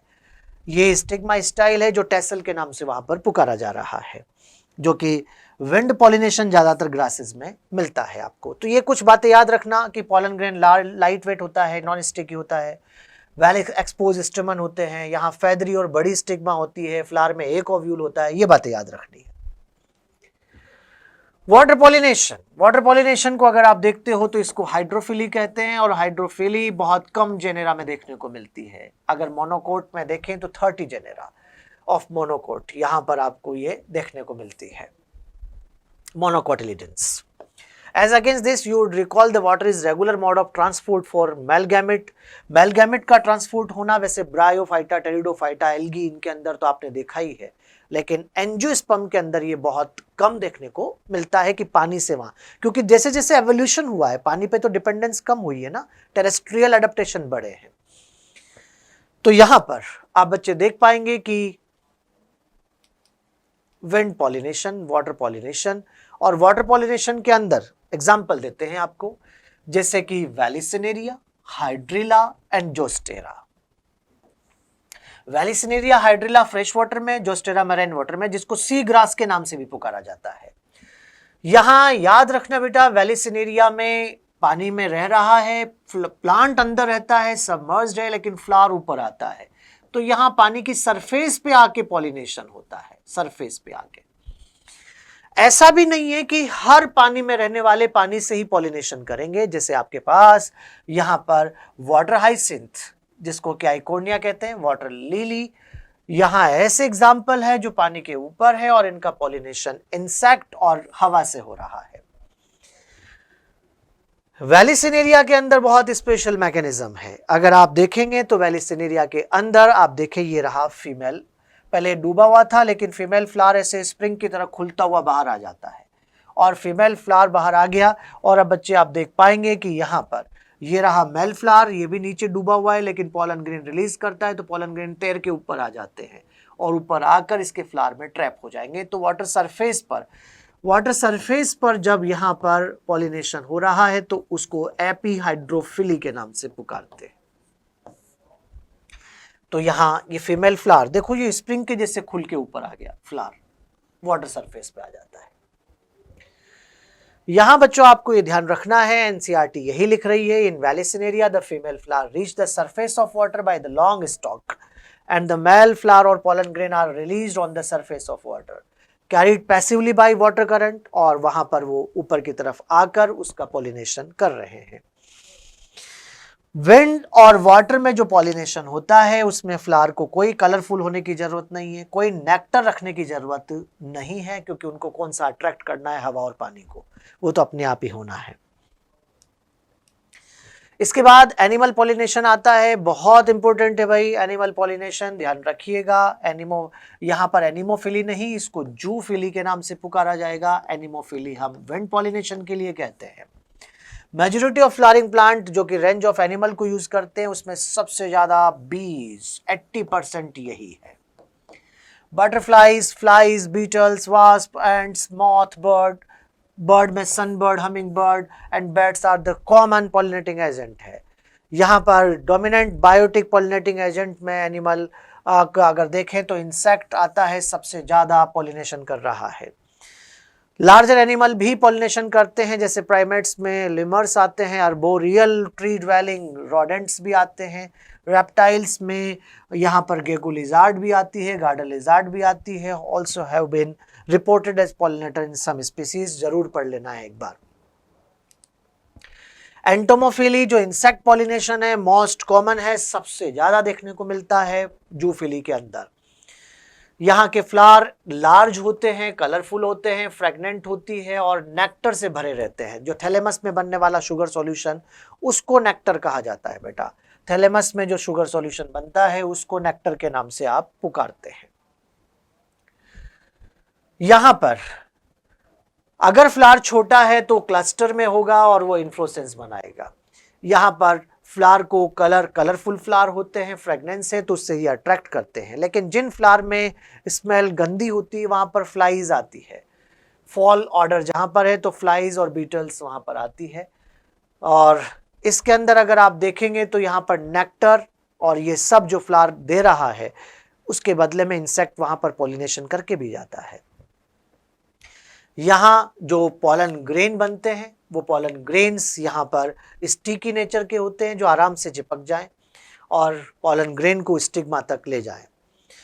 यहीं पर मेरे बच्चों अगर आप देखें तो फ्लोरल रिवार्ड जो अभी पॉलन ग्रेन और नेक्टर की फॉर्म में मिल रहा है, सेफ प्लेस टू, वहाँ पर उनको अंडे देने की जगह भी मिलती है, जैसे कि आपने म्यूचुअलिज्म के अंदर पढ़ाई है। एक एग्जाम्पल हमारे एनसीईआरटी यहाँ पर एमोरफेलस का भी दे रही है। एमोरफोफेलस जो कि बहुत टॉलेस्ट मतलब कि 6 फीट हाइट का फ्लावर है। यहाँ पर मॉथ और यक का बहुत इंपॉर्टेंट एग्जाम्पल है जो कि इसी तरह का म्यूचुअलिज्म है, जहाँ पर कि सीड मतलब कि एग लेइंग साइट भी मिल रही है और बदले में वहाँ पॉलिनेशन भी हो रहा है। तो ये उसी तरह का म्यूचुअलिज्म वाला एग्जाम्पल आपको यहाँ पर देखने को मिलेगा। लेकिन कुछ पॉलन रॉबर्स भी होते हैं जो कि आते हैं, पॉलन ग्रेन ले जाते हैं, नेक्टर ले जाते हैं और पॉलिनेशन करके नहीं करके जाते, तो उनको आप पॉलन रॉबर्स के नाम से भी पुकारते हो बेटा।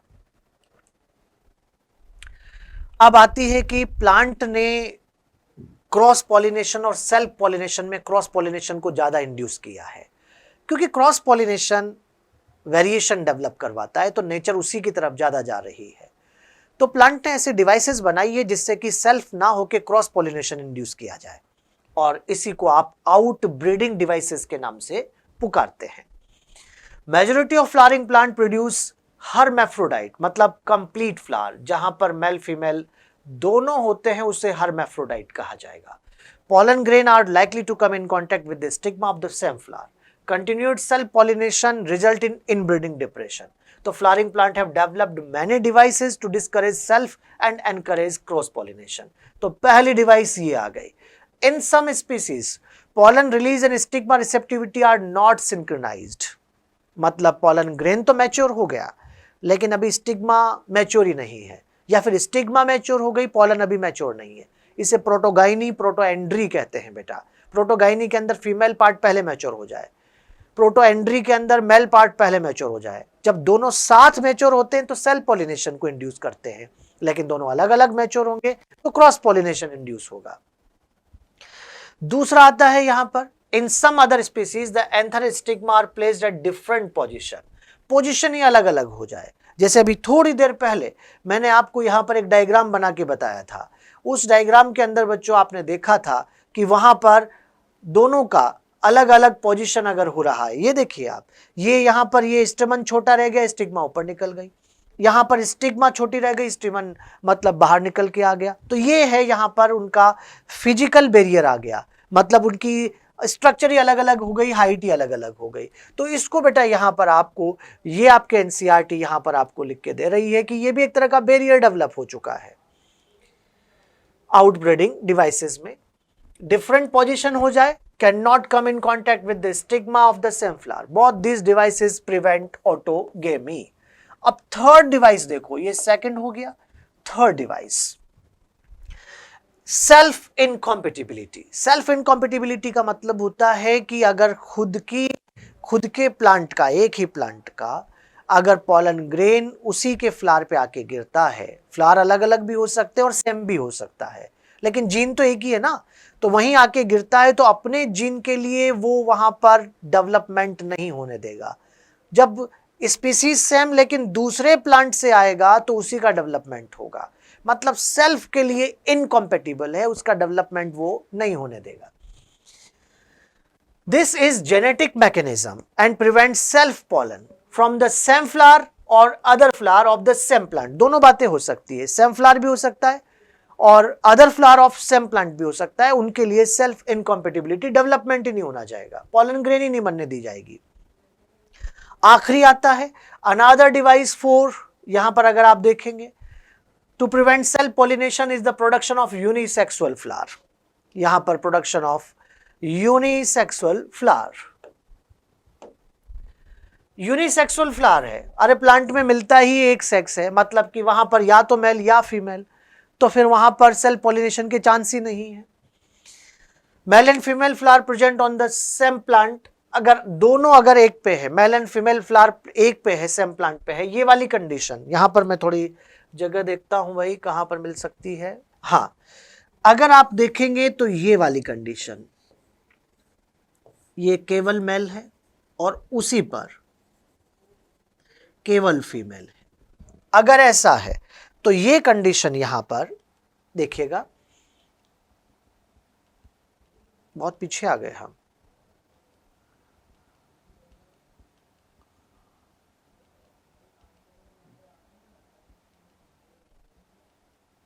ओहो,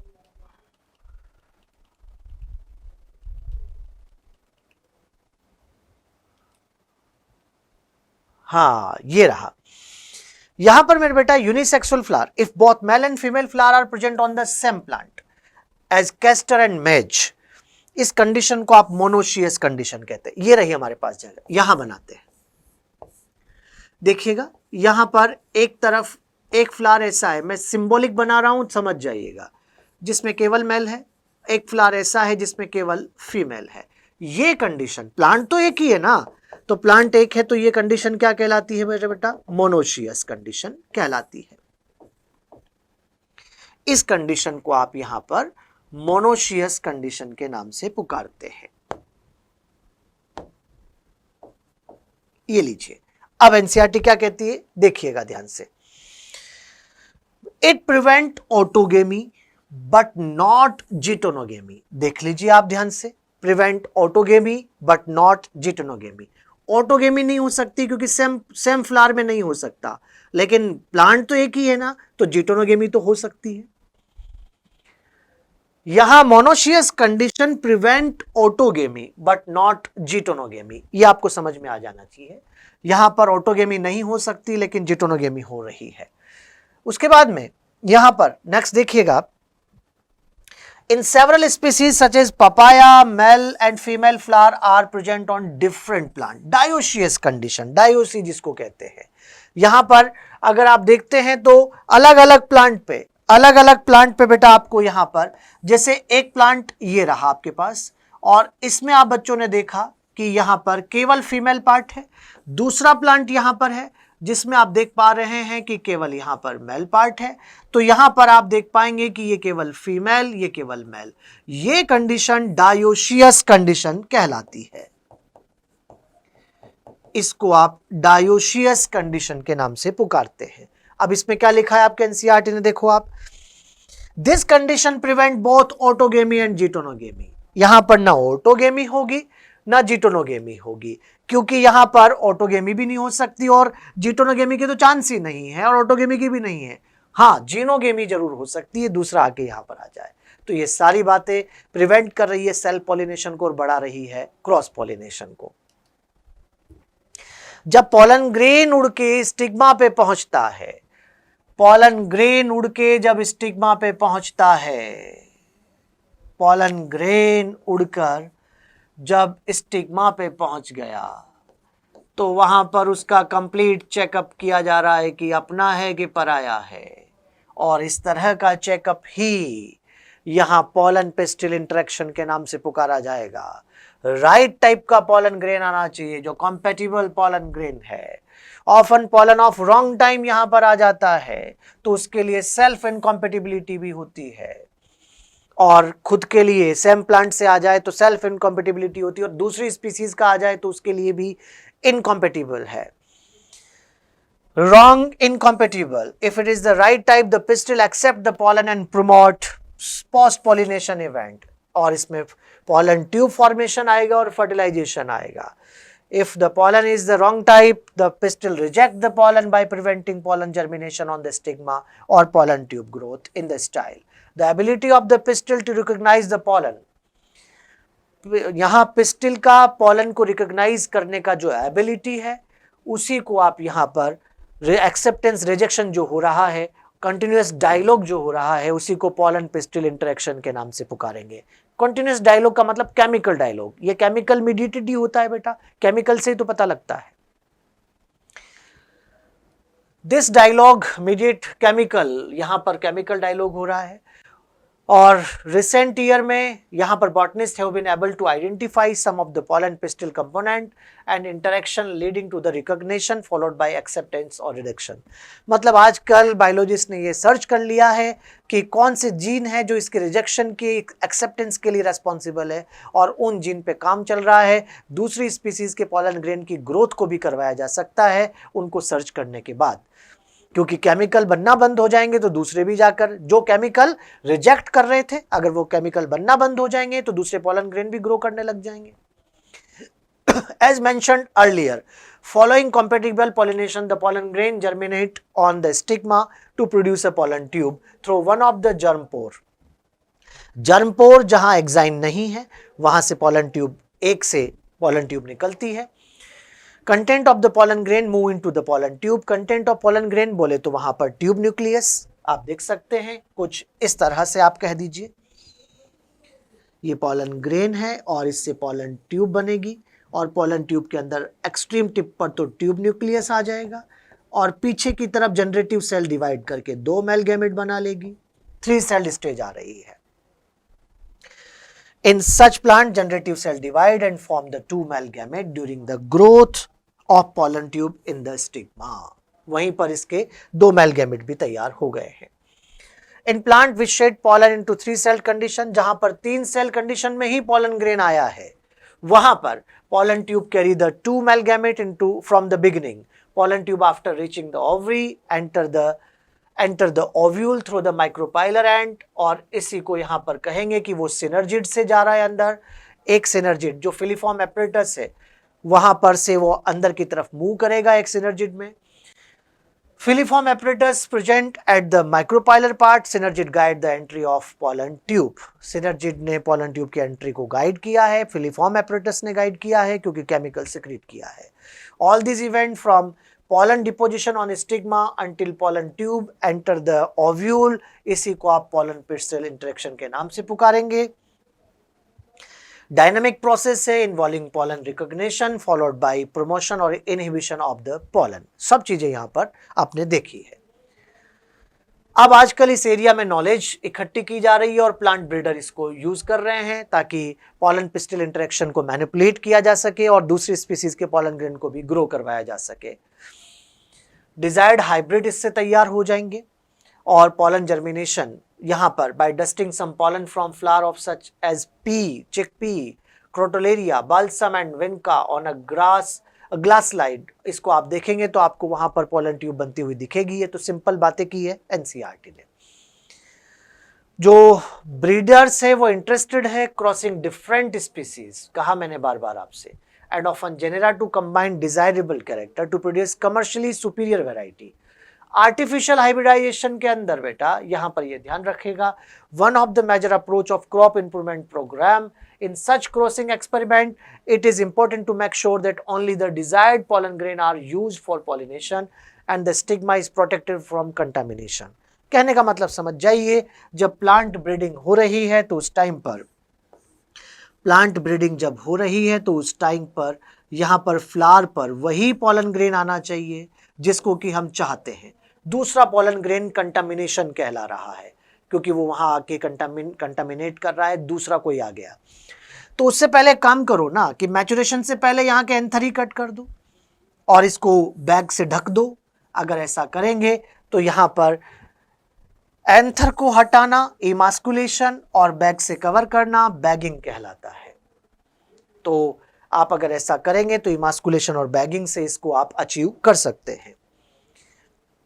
लेकिन जिस फ्लावर को आप फीमेल फ्लावर बनाना चाहते हैं उसी के साथ ये टेक्निक यूज की जाएगी। इमास्कुलेशन वहीं से करना है और बैगिंग करना है। लेकिन जो यूनिसेक्सुअल फ्लावर है जिसमें है ही फीमेल फ्लावर, उसमें इमास्कुलेशन नहीं सिर्फ बैगिंग किया जाएगा। ये आपके एनसीईआरटी यहां पर आपको लिख रही है। यूनिसेक्सुअल फ्लावर में सिर्फ बैगिंग किया जाता है, इमास्कुलेशन नहीं किया जाता है। उसके बाद बेटा अगर हम देखें तो अब डबल फर्टिलाइजेशन यहां पर आ रहा है। मतलब कि आपको अब तक ये क्लियर हो चुका होगा कि पॉलन ग्रेन स्टिग्मा पे आ चुका है, वहां से पॉलन ट्यूब बन चुकी है, ओव्यूल की तरफ जा चुकी है और ओव्यूल में माइक्रोपाइलर एंड से ये मूवमेंट हो रही है। ये देखिएगा आप, यहां पर मैं कलर चेंज कर लेता हूं ताकि बात समझ में आ जाएगी आपको। ये इस तरह से यहां पर जा रहा है ये, लेकिन जैसे ही ये यहां माइक्रोपाइलर एंड पे पहुंचेगा पोजीशन बदल जाएगी। यहां पर बच्चों आप देख पाएंगे कि आगे की तरफ दो, ये देखिए आप, मेल गैमेट आगे हो गए हैं और ट्यूब न्यूक्लियस पीछे हो गया है। पोजीशन, पहले पोजीशन क्या थी? जब पॉलन ट्यूब पहले अंदर आ रही थी तो वहां पर ट्यूब न्यूक्लियस आगे था और यहां पर दो मेल गैमेट पीछे थे। लेकिन जैसे ही माइक्रोपाइलर एंड पे पहुंचते हैं पोजीशन रिवर्ट हो जाती है, बदल जाती है और ये यहां से एंटर कर रहा है अंदर की तरफ। दो मेल गैमेट गए हैं, जो एक मेल गैमेट है वो तो यहां पर जाकर फ्यूज करेगा एग सेल के साथ। एक मेल गैमेट आके फ्यूज कर रहा है और इससे यहां पर जाइगोट बन जाएगा। इस तरह के फ्यूजन को आप सिनगेमी के नाम से पुकारेंगे क्योंकि फर्टिलाइजेशन हो गया है। दूसरा मेल गैमेट जाके वहां पर जो सेकेंडरी न्यूक्लियस है, सेकेंडरी न्यूक्लियस का मतलब समझना, जो पोलर न्यूक्लियाई थे ना बेटा, जैसे ही यहां पर अंदर की तरफ ये आती है, मैचुरेशन हो जाता है, पोलन ट्यूब आती है तो दोनों पोलर न्यूक्लियाई फ्यूज करके सेकेंडरी न्यूक्लियस बनाते हैं और सेकेंडरी न्यूक्लियस एक मेल गैमेट के साथ फ्यूज हो जाएगा और यहाँ पर PEN प्राइमरी एंडोस्पर्म न्यूक्लियस, जो कि यहाँ पर PEC सेंट्रल सेल जो है उसको अब आप यहाँ पर सेंट्रल सेल को PEC के नाम से, प्राइमरी एंडोस्पर्म सेल के नाम से पुकारेंगे। यहाँ 3 न्यूक्लियस पार्टिसिपेट कर रहे हैं, इसलिए यहाँ पर ये ट्रिपल फ्यूजन हो रहा है। ट्रिपल फ्यूजन, तो बच्चों ये याद रखना, सिनगेमी प्लस ट्रिपल फ्यूजन दोनों मिलाकर, सिनगेमी प्लस ट्रिपल फ्यूजन दोनों मिलाकर अब यहां पर हम कह सकते हैं कि डबल फर्टिलाइजेशन हो चुका है। डबल फर्टिलाइजेशन, सिनगेमी और ट्रिपल फ्यूजन दोनों को मिलाकर यहां पर आप डबल फर्टिलाइजेशन के नाम से पुकार रहे हैं। अब जब फर्टिलाइजेशन हो गया है तो उसके बाद अब बच्चों मैं आपसे कहूंगा कि यहां पर ये रहा एम्ब्रियो सैक, इसके अंदर ये तो बन गया बेटा यहां जाइगोट, जाइगोट बन गया है जो आगे चलकर एम्ब्रियो बनाएगा। और ये रहा आपके पास में PEN और ये पूरी सेल, ये देखिएगा आप, ये पूरी सेल यहां पर कहलाती है PEC प्राइमरी एंडोस्पर्म सेल, ये primary endosperm nucleus. Zygote embryo में डेवलप करेगा लेकिन उसके पहले एंडोस्पर्म बनेगी, क्योंकि पहले न्यूट्रिशन देने वाले बनेंगे फिर वहां पर जाइगोट डेवलप करके एम्ब्रियो बनाएगा। तो बच्चों यहां पर अब ध्यान देना, एंडोस्पर्म देखो यहां लिखा है एम्ब्रियो डेवलपमेंट ये हो रहा है, लेकिन endosperm development preceded embryo development, पहले होता है एंडोस्पर्म डेवलपमेंट। और एंडोस्पर्म डेवलपमेंट में आप बच्चे देख पा रहे हैं कि यहां पर free nuclear division PEN undergoes successive nuclear division और यहां पर कई सारे न्यूक्लियाई बनेंगे जो लास्ट में साइटोकाइनेसिस करके सेलुलर एंडोस्पर्म बना लेते हैं। मतलब कि एंडोस्पर्म में जो पहली बार बनता है, अगर डायग्रामेटिक इस बात को समझते हैं तो ऐसे कहो कि ये तो जाइगोट है ही, लेकिन ये जो न्यूक्लियस है ये कई सारे न्यूक्लियस बना लेगा।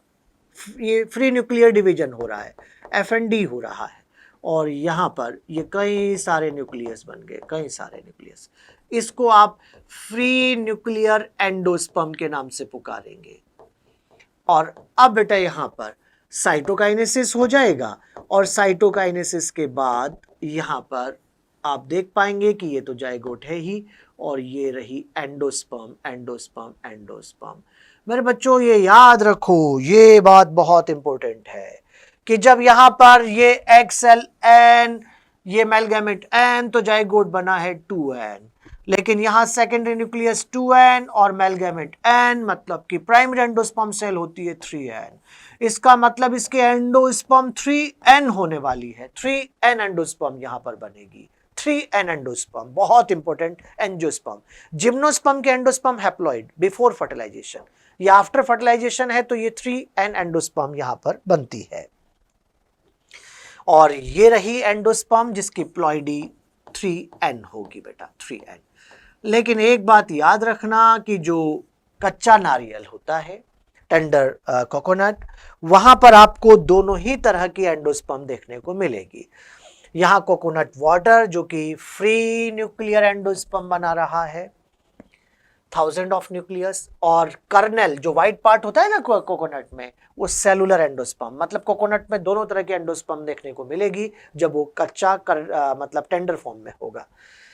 एंडोस्पर्म कंप्लीटली कंज्यूम भी हो जाती है कुछ जगह पर, मतलब जो डाइकोट होते हैं जहां 2 कोटिलिडन बनते हैं वहां पर खाने वाले 2 हैं तो पूरी एंडोस्पर्म खा जाते हैं। मोनोकोट में कोटिलिडन 1 बनता है तो खाने वाला 1 है तो पूरा नहीं खा पाता। इसका मतलब डाइकोट के सीड नॉन एंडोस्पर्मिक होंगे, मोनोकोट के सीड एंडोस्पर्मिक सीड होंगे। यहां पर आपने कहा कि पी है, ग्राउंडनट है, बीन, इनके अंदर नॉन एंडोस्पर्मिक होगा। लेकिन जब कैस्टर डाइकोट है, एक्सेप्शन है बेटा, कैस्टर डाइकोट है लेकिन ये एंडोस्पर्मिक सीड बनाता है।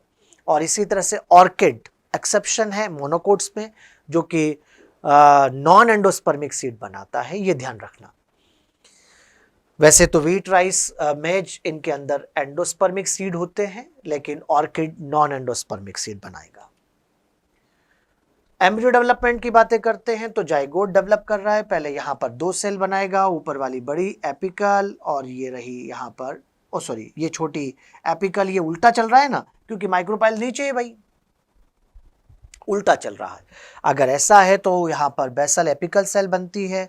यहां पर ये जो एपिकल सेल हमारे लिए तो माइक्रोपाइल, अगर हम ऐसे देखते हैं तो अगर आप इस तरह से ऑब्जर्व करते हो कि ये माइक्रोपाइलर एंड है और ये यहां पर चलेजल एंड है, उसमें उल्टा हो रहा है मेरे बेटा। तो ये जो सेल डिवाइड हो रही है इसके अंदर यहां पर ये ऊपर छोटी नीचे बड़ी ऐसे सेल बन रही है, ऐसे हो रहा है। तो ये यहाँ पर एपिकल और बेसल, और ये एपिकल सेल ग्रो करके यहाँ पर ये वाली सेल, ये पहले यहाँ पर आपको अगर देखा जाए तो कुछ स्टेप्स आती है एम्ब्रियो डेवलपमेंट की, और एम्ब्रियो डेवलपमेंट की स्टेज को अगर आप देखते हो तो पहले आपको यहाँ पर जो स्टेप्स देखने को मिल रही है, एनसीईआरटी आपको लिख रही है, उसके अंदर globular embryo, heart shape embryo और मैच्योर एम्ब्रियो, इस तरह से आपको देखने को मिलेगा। एक स्टेप प्रो एम्ब्रियो भी होती है, प्रो एम्ब्रियो। यहां पर आप देखो जब 8 सेल स्टेज में आता है तो प्रो एम्ब्रियो कहते हैं, फिर उसके बाद में ग्लोब्यूलर एम्ब्रियो बनता है, फिर हार्ट शेप एम्ब्रियो, फिर मैच्योर एम्ब्रियो बनता है। ये रहा प्रो एम्ब्रियो, फिर उसके बाद globular embryo, heart shape embryo and mature embryo, ये यहां पर बन रहा है। तो पहले तो आपको यहाँ पर प्रो एम्ब्रियो बनेगा बच्चा, ये वाला जो डेवलप करके ये 8 सेल स्टेज में आएगा, 8 सेल स्टेज में, तो उसको आप यहाँ पर प्रो एम्ब्रियो कहेंगे। फिर बनेगा ग्लोब्यूलर एम्ब्रियो, फिर हार्ट शेप एम्ब्रियो, फिर ये रहा मैच्योर। और मैच्योर एम्ब्रियो की फोटो अगर आप देखो तो ये रही डाइकोट का मैच्योर एम्ब्रियो। डाइकोट के इस मैच्योर एम्ब्रियो को थोड़ा डायग्राम ध्यान से देखना बेटा, ये दोनों क्वार्टिलिडन यहाँ पर है और बीच में ये रही यहां एम्ब्रियोनल एक्सिस, एम्ब्रियोनल एक्सिस। अब थोड़ा दिमाग लगाना मेरे साथ साथ, ध्यान से मैं क्या कर रहा हूं ध्यान से देखिएगा। ये वाला कोटिलिडन पकड़ लो, ये वाला कोटिलिडन पकड़ लिया और इस वाले कोटिलिडन को उठा के ऐसे खोल दो, मतलब एक कोटिलिडन तो इधर ही रहने दो और दूसरा वाला उठा के ऐसे खोल दो। जब आप ऐसे कोटिलिडन ओपन कर देंगे तो आपको यहां पर कुछ एक कोटिलिडन तो इधर रह गया और दूसरा कोटिलिडन इधर आ गया, और बीच में मेरे बेटा, बीच में आपको यहां पर ये देखिए आप दोनों कोटिलिडन, एक कोटिलिडन इधर रह गया जहां था और दूसरा कोटिलिडन खोल के उस तरफ कर दिया आपने, और बीच में ये रही एम्ब्रियोनल एक्सिस, ये रही एम्ब्रियोनल एक्सिस, ये देखिए आप एम्ब्रियोनल एक्सिस। और इस ये देखो कोटिलिडन जहां पर लगे हैं, ये कोटिलिडन, इसके ऊपर वाला एरिया एम्ब्रियोनल एक्सिस पर, इसके ऊपर वाला एरिया एपिकोटाइल कहलाता है, और कोटिलिडन के नीचे वाला एरिया हाइपोकोटाइल कहलाता है। यहां पर ये इसका एक्सट्रीम टिप प्ल्यूमूल कहलाता है और इसका एक्सट्रीम टिप रेडिकल कहलाता है। प्ल्यूमूल से शूट, रेडिकल से रूट, और इसके ऊपर ये रही रूट कैप। बस, तो यहां पर इसका एक्सट्रीम टिप ये वाला यहां पर रेडिकल है, उसके ऊपर रूट कैप, इसका एक्सट्रीम टिप ये रहा प्ल्यूमूल। लेकिन ये मुझे बनाना पड़ा क्योंकि मुझे ये कोटिलिडन जब तक खोल के नहीं बताऊंगा तब तक ये कोटिलिडन के ऊपर वाला एरिया मैं नहीं समझा पाऊंगा, इसलिए बेटा मैंने डायग्राम आपके सामने बनाया। मोनोकोट के अंदर डेवलपमेंट ऑलमोस्ट सिमिलर ही होता है इनिशियल, लेकिन कोटिलिडन में एक कोटिलिडन यहां पर डेवलप होता है, और अगर ऐसा है यहां पर ये रहा आपके पास में मोनोकोट का एम्ब्रियो, और मोनोकोट के एम्ब्रियो को भी डायग्राम थोड़ा सिंपल करके ही बना लेते हैं, और इसका डायग्राम अगर सिंपल करके बनाते हैं तो कुछ इस तरह से, ये देखिए आप,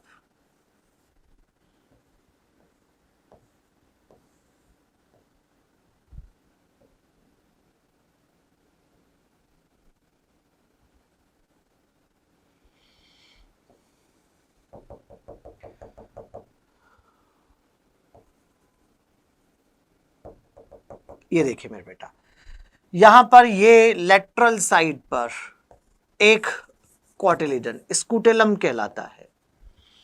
जो रिड्यूस्ड कोटिलिडन है उसको एपिब्लेमा कहते हैं बेटा, रिड्यूस्ड कोटिलिडन है ये। यहां पर आप देख पाएंगे कि जो कोटिलिडन से ऊपर वाले पार्ट है, ऊपर वाला, उसको एपिकोटाइल, और नीचे वाले पार्ट को हाइपोकोटाइल के नाम से पुकारते हैं। Extreme tip प्ल्यूमूल, extreme tip radical, इसके ऊपर ये रही रूट कैप। अब देखना, यहां पर आते हैं लीफ प्राइमोर्डिया, प्ल्यूमूल के ऊपर लीफ प्राइमोर्डिया, और ये है यहां पर इसके ऊपर कवरिंग कोलियोप्टाइल जो कि प्ल्यूमूल के ऊपर है, और रूट के ऊपर, रेडिकल के ऊपर कोलियोराइजा। ये लीजिए साहब, बहुत सिंपल। यही देखें आप, इधर देखिएगा आप, इसके अंदर समझिएगा। यहां पर आप देखो, ये लेटरल साइड पर, ये लेटरल साइड पर कोटिलिडन जा रहा है स्कूटेलम, यहीं पर ये एपीब्लास्ट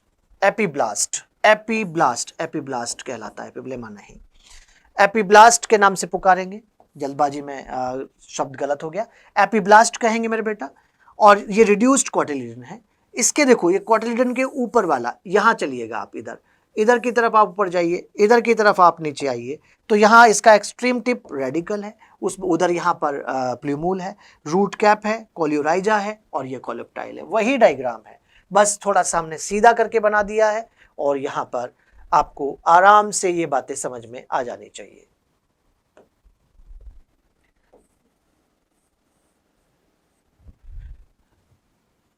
इसका नाम आप यहां पर एपीब्लास्ट, ठीक बात। आगे बढ़ते हैं। तो ये मोनोकोटिलिडन का एम्ब्रियो, पूरा डिटेल वही है आपके सामने।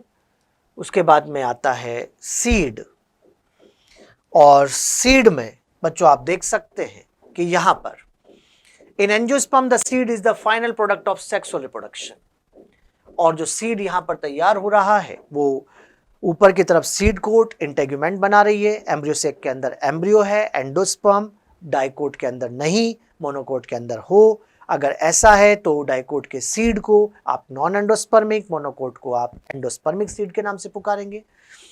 यहां पर एग्जाम्पल आपको गिवन है बेटा।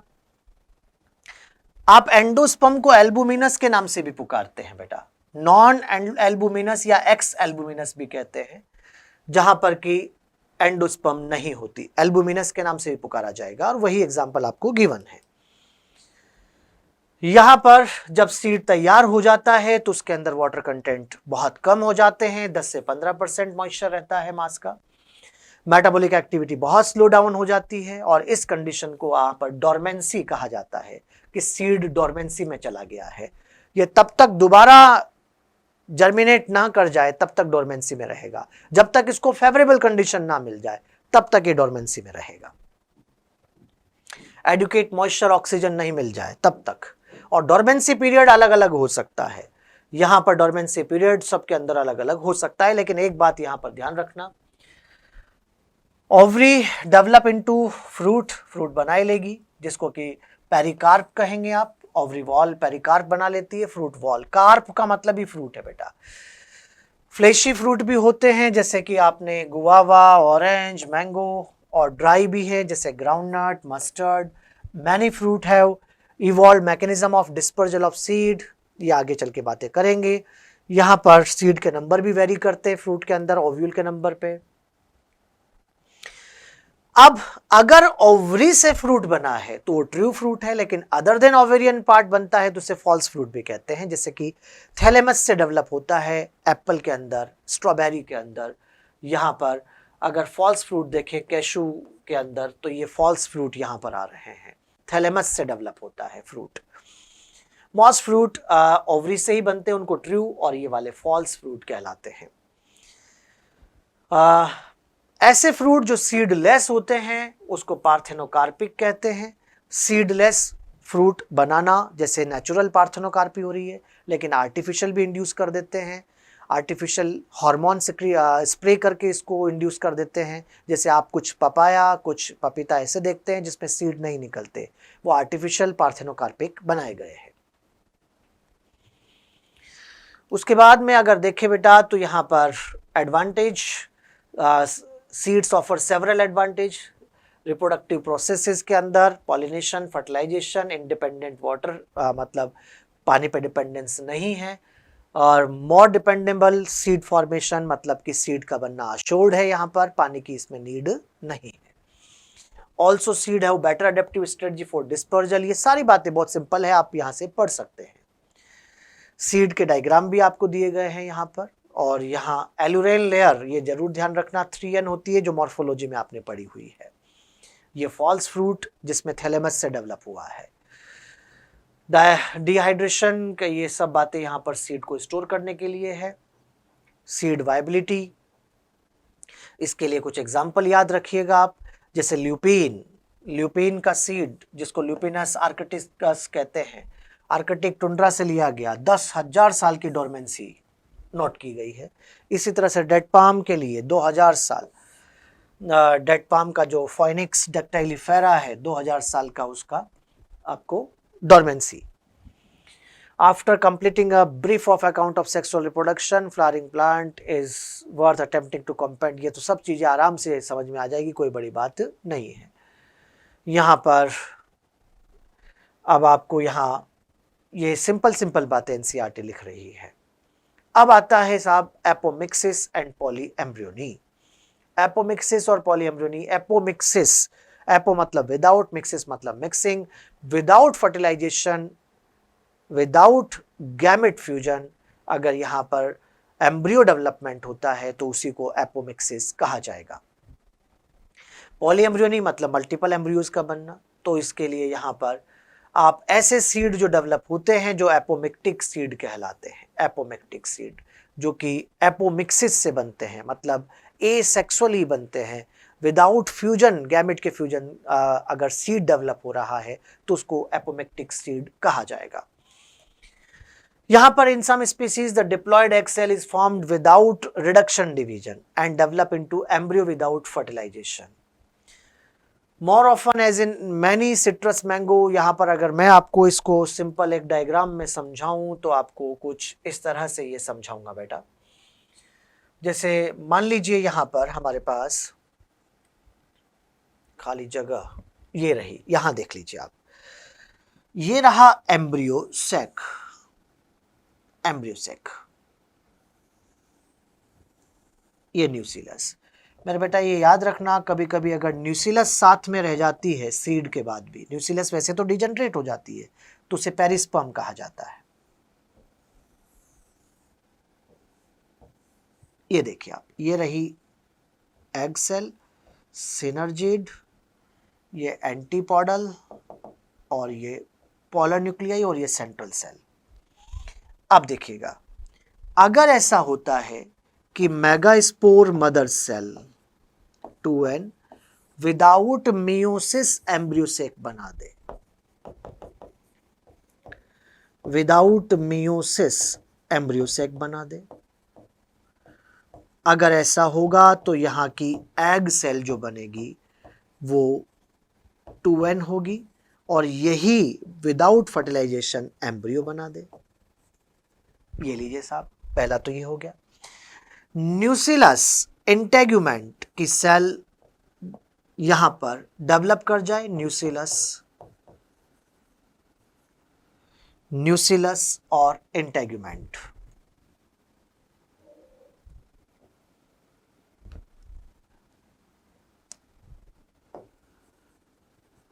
न्यूसीलस और इंटेग्यूमेंट, इसकी सेल डेवलप करके एम्ब्रियो बनाने लग जाए। तो ये देखो आप, ये एम्ब्रियो एम्ब्रियो एम्ब्रियो, बहुत सारे एम्ब्रियो बन जाएंगे जो धीरे धीरे एम्ब्रियोसेक में आएंगे। और अगर ऐसा होगा तो इस कंडीशन को पॉली एम्ब्रियोनी के नाम से पुकारेंगे। एग सेल नॉर्मल, अगर एग सेल है, नॉर्मल एग सेल है, हैप्लॉइड, अगर विदाउट फर्टिलाइजेशन अगर वो एम्ब्रियो बनाती है तो इसको पार्थेनोजेनेसिस कहते हैं बेटा। दो शब्द आते हैं, पार्थेनोकार्पी, पार्थेनोजेनेसिस। अगर आप कहिए कि without seed fruit formation, fruit, parthenocarpy, carp fruit के लिए आता है, और विदाउट फर्टिलाइजेशन एम्ब्रियो डेवलपमेंट वो क्या कहलाता है, पार्थेनोजेनेसिस कहलाता है। तो ये पार्थेनोजेनेसिस, ये वाला प्रोसेस पार्थेनोजेनेसिस के नाम से पुकारा जाएगा। ये लीजिए मेरे बेटा, तो यहां पर आपको एनसीईआरटी एक तो ये लिख रही है कि विदाउट मियोसिस एम्ब्रियोसेक बन जाए और एम्ब्रियो डेवलप हो जाए, और यहां जो एम्ब्रियो बनेगा, जो सीड बनेंगे, वो सीड एपोमिक्टिक सीड कहलाते हैं, क्योंकि मियोसिस तो हुआ ही नहीं ना, एपोमिक्टिक सीड के नाम से पुकारे जाते हैं, एपोमिक्टिक सीड। और आजकल अगर हम देखें तो यहां पर क्रॉप जो कल्टीवेशन, जो फार्मर्स हाइब्रिड सीड लेके आते हैं, अगर मैं हाइब्रिड को सेल्फ पॉलिनेशन कराता हूं तो इनब्रीडिंग डिप्रेशन होता है। इनब्रीडिंग डिप्रेशन तब होता है जब गैमेट बन के फिर फ्यूजन होता है, तो इनब्रीडिंग डिप्रेशन देखने को मिलता है। जैसे बच्चों यहां पर अगर आप देखते हो तो मेरे बच्चा ये देखिए आप, हाइब्रिड है, जैसे ये रहा, अगर हमने हाइब्रिड यहां पर बना लिया, कैपिटल P स्मॉल p, ये हाइब्रिड बन गया। हाइब्रिड 100% हाइब्रिड है इस जनरेशन में, F1। लेकिन अगर मैं यहां पर इनका सेल्फिंग कराता हूं तो सेल्फिंग के अंदर आप बच्चे देख पाएंगे कि capital P small p, capital P small p, तो capital P capital P, capital P small p, capital P small p, small p small p, 50% hybrid रह गए, और सेल्फिंग कराऊंगा तो 25%। ऐसे इनब्रीडिंग डिप्रेशन आता चला जा रहा है। लेकिन अगर मैं एपोमिक्टिक सीड रखूं जहां पर गैमेटी ना बने, मियोसिस ना हो, अगर ऐसा है तो एपोमिक्टिक सीड में क्या हर जनरेशन में हाइब्रिड मेंटेन रह सकता है? आजकल यही कोशिश हो रही है, यही चल रहा है, क्योंकि फार्मर बहुत महंगे हाइब्रिड सीड खरीद के लाता है, खेत में उगाता है, सेल्फ पॉलिनेशन होता है, इनब्रीडिंग डिप्रेशन होता है। क्यों ना ऐसा किया जाए कि यहां पर एपोमिक्टिक सीड बनाए जाए, तो वहां पर लगातार हाइब्रिड मेंटेन रहेगा, उसमें चेंज नहीं आएगा। ठीक है साहब, तो यहां पर आप सब बच्चे देख सकते हैं कि ये कुछ क्वेश्चन भी यहां पर आगे आपको गिवन है। The body of the ovule is fused with the funicle, और वो कहां पर होती है, हाइलम के अंदर। यहां पर a typical angiosperm embryo sac at maturity is at nucleated 7 celled। बहुत आसान और सिंपल क्वेश्चन है। The term used for transfer of pollen grain from anther of one plant to stigma of a different plant which during pollination bring genetically different type of pollen grain to stigma। Genetically different आ रहा है तो xenogamy. In some members of which of the following pair of families pollen grain retain their viability for month। ये रहा आपके पास में Rosaceae, Leguminosae, Solanaceae. तो यहां पर वही आपका option which part of the fruit label in the given figure makes it a false fruit. False fruit जो कि यहां पर थैलेमस से बनता है, अभी अभी आपने एप्पल के लिए देखा था। Identify the incorrect statement related to pollination। Pollination by wind is more common among the abiotic pollination। हमें तो incorrect देखना है, ये तो correct है। Flower produce fall odor to attract flies and beetle, ये भी सही है। Moth and butterflies are the most dominant pollinating agent among insect, गलत बात है साहब। Pollination by water is quite rare in flowering plant, तो यहाँ पर ये थर्ड आपका आंसर हो गया। Cleistogamous flower are invariably autogamous, सही है साहब, ओपन ही नहीं होता। Cleistogamy is disadvantage as there is no chance for cross pollination, बिल्कुल सही बात है। तो यहां पर both 1 and 2 are correct, both statement 1 and 2 are correct. In angiosperm, the haploid, diploid and triploid structure of a fertilized embryo sac sequentially are haploid, diploid and triploid structure of a fertilized embryo sac। क्या क्या यहाँ पर है? Antipodal N, synergid N, ये रही 3N नहीं, N, 2N और 3N, haploid, diploid and triploid sequential, यही आपको मिल रहा है। यहाँ पर देखो N नहीं चलेगा, N 3N नहीं चलेगा, आंसर आ गया है। Large colorful fragrant flower with nectar are seen in bird pollination, bat pollination, wind, insect pollination, पढ़ा हुआ है आपने। What is the function of tassel in the corn cob? To trap pollen grain, to disperse pollen grain, to protect seed, to attract insect, to trap pollen grain, क्योंकि ये stigma style ही तो है। Identify the part of the seed which form the given figure which is destined to form the root when the seed germinate। आपको diagram नहीं है, शायद diagram miss हो गया इस क्वेश्चन में। The flowers of a Vallisneria are colorful and produce nectar। Vallisneria को nectar की जरूरत नहीं है। The flower of water lily are not pollinated by water, सही बात है साहब। In most of water pollinated species, the pollen grains are protected from wetting, mucilage होता है। Pollen grain of some hydrophytes are long and ribbon like, सही बात है साहब। In some hydrophyte, the pollen grains are carried passively inside water। In some hydrophyte, pollen grains are carried passively inside water, अपने आप जा रहे हैं। Correct answer from the option given below। अगर हम correct देखते हैं तो B C D E, B C D E ये रहा आपके पास। Correct description about the given figure, ये वही tassel, clistogamous flower showing autogamy, compact inflorescence showing complete autogamy, wind pollinated plant inflorescence showing flowers with well exposed stamen। तो यहाँ पर आपको ये आराम से आंसर आ रहा है। तो इस तरह से आज ये अपना टॉपिक कंप्लीट हो गया है, अच्छे से रिवाइज कीजिए। Thank you।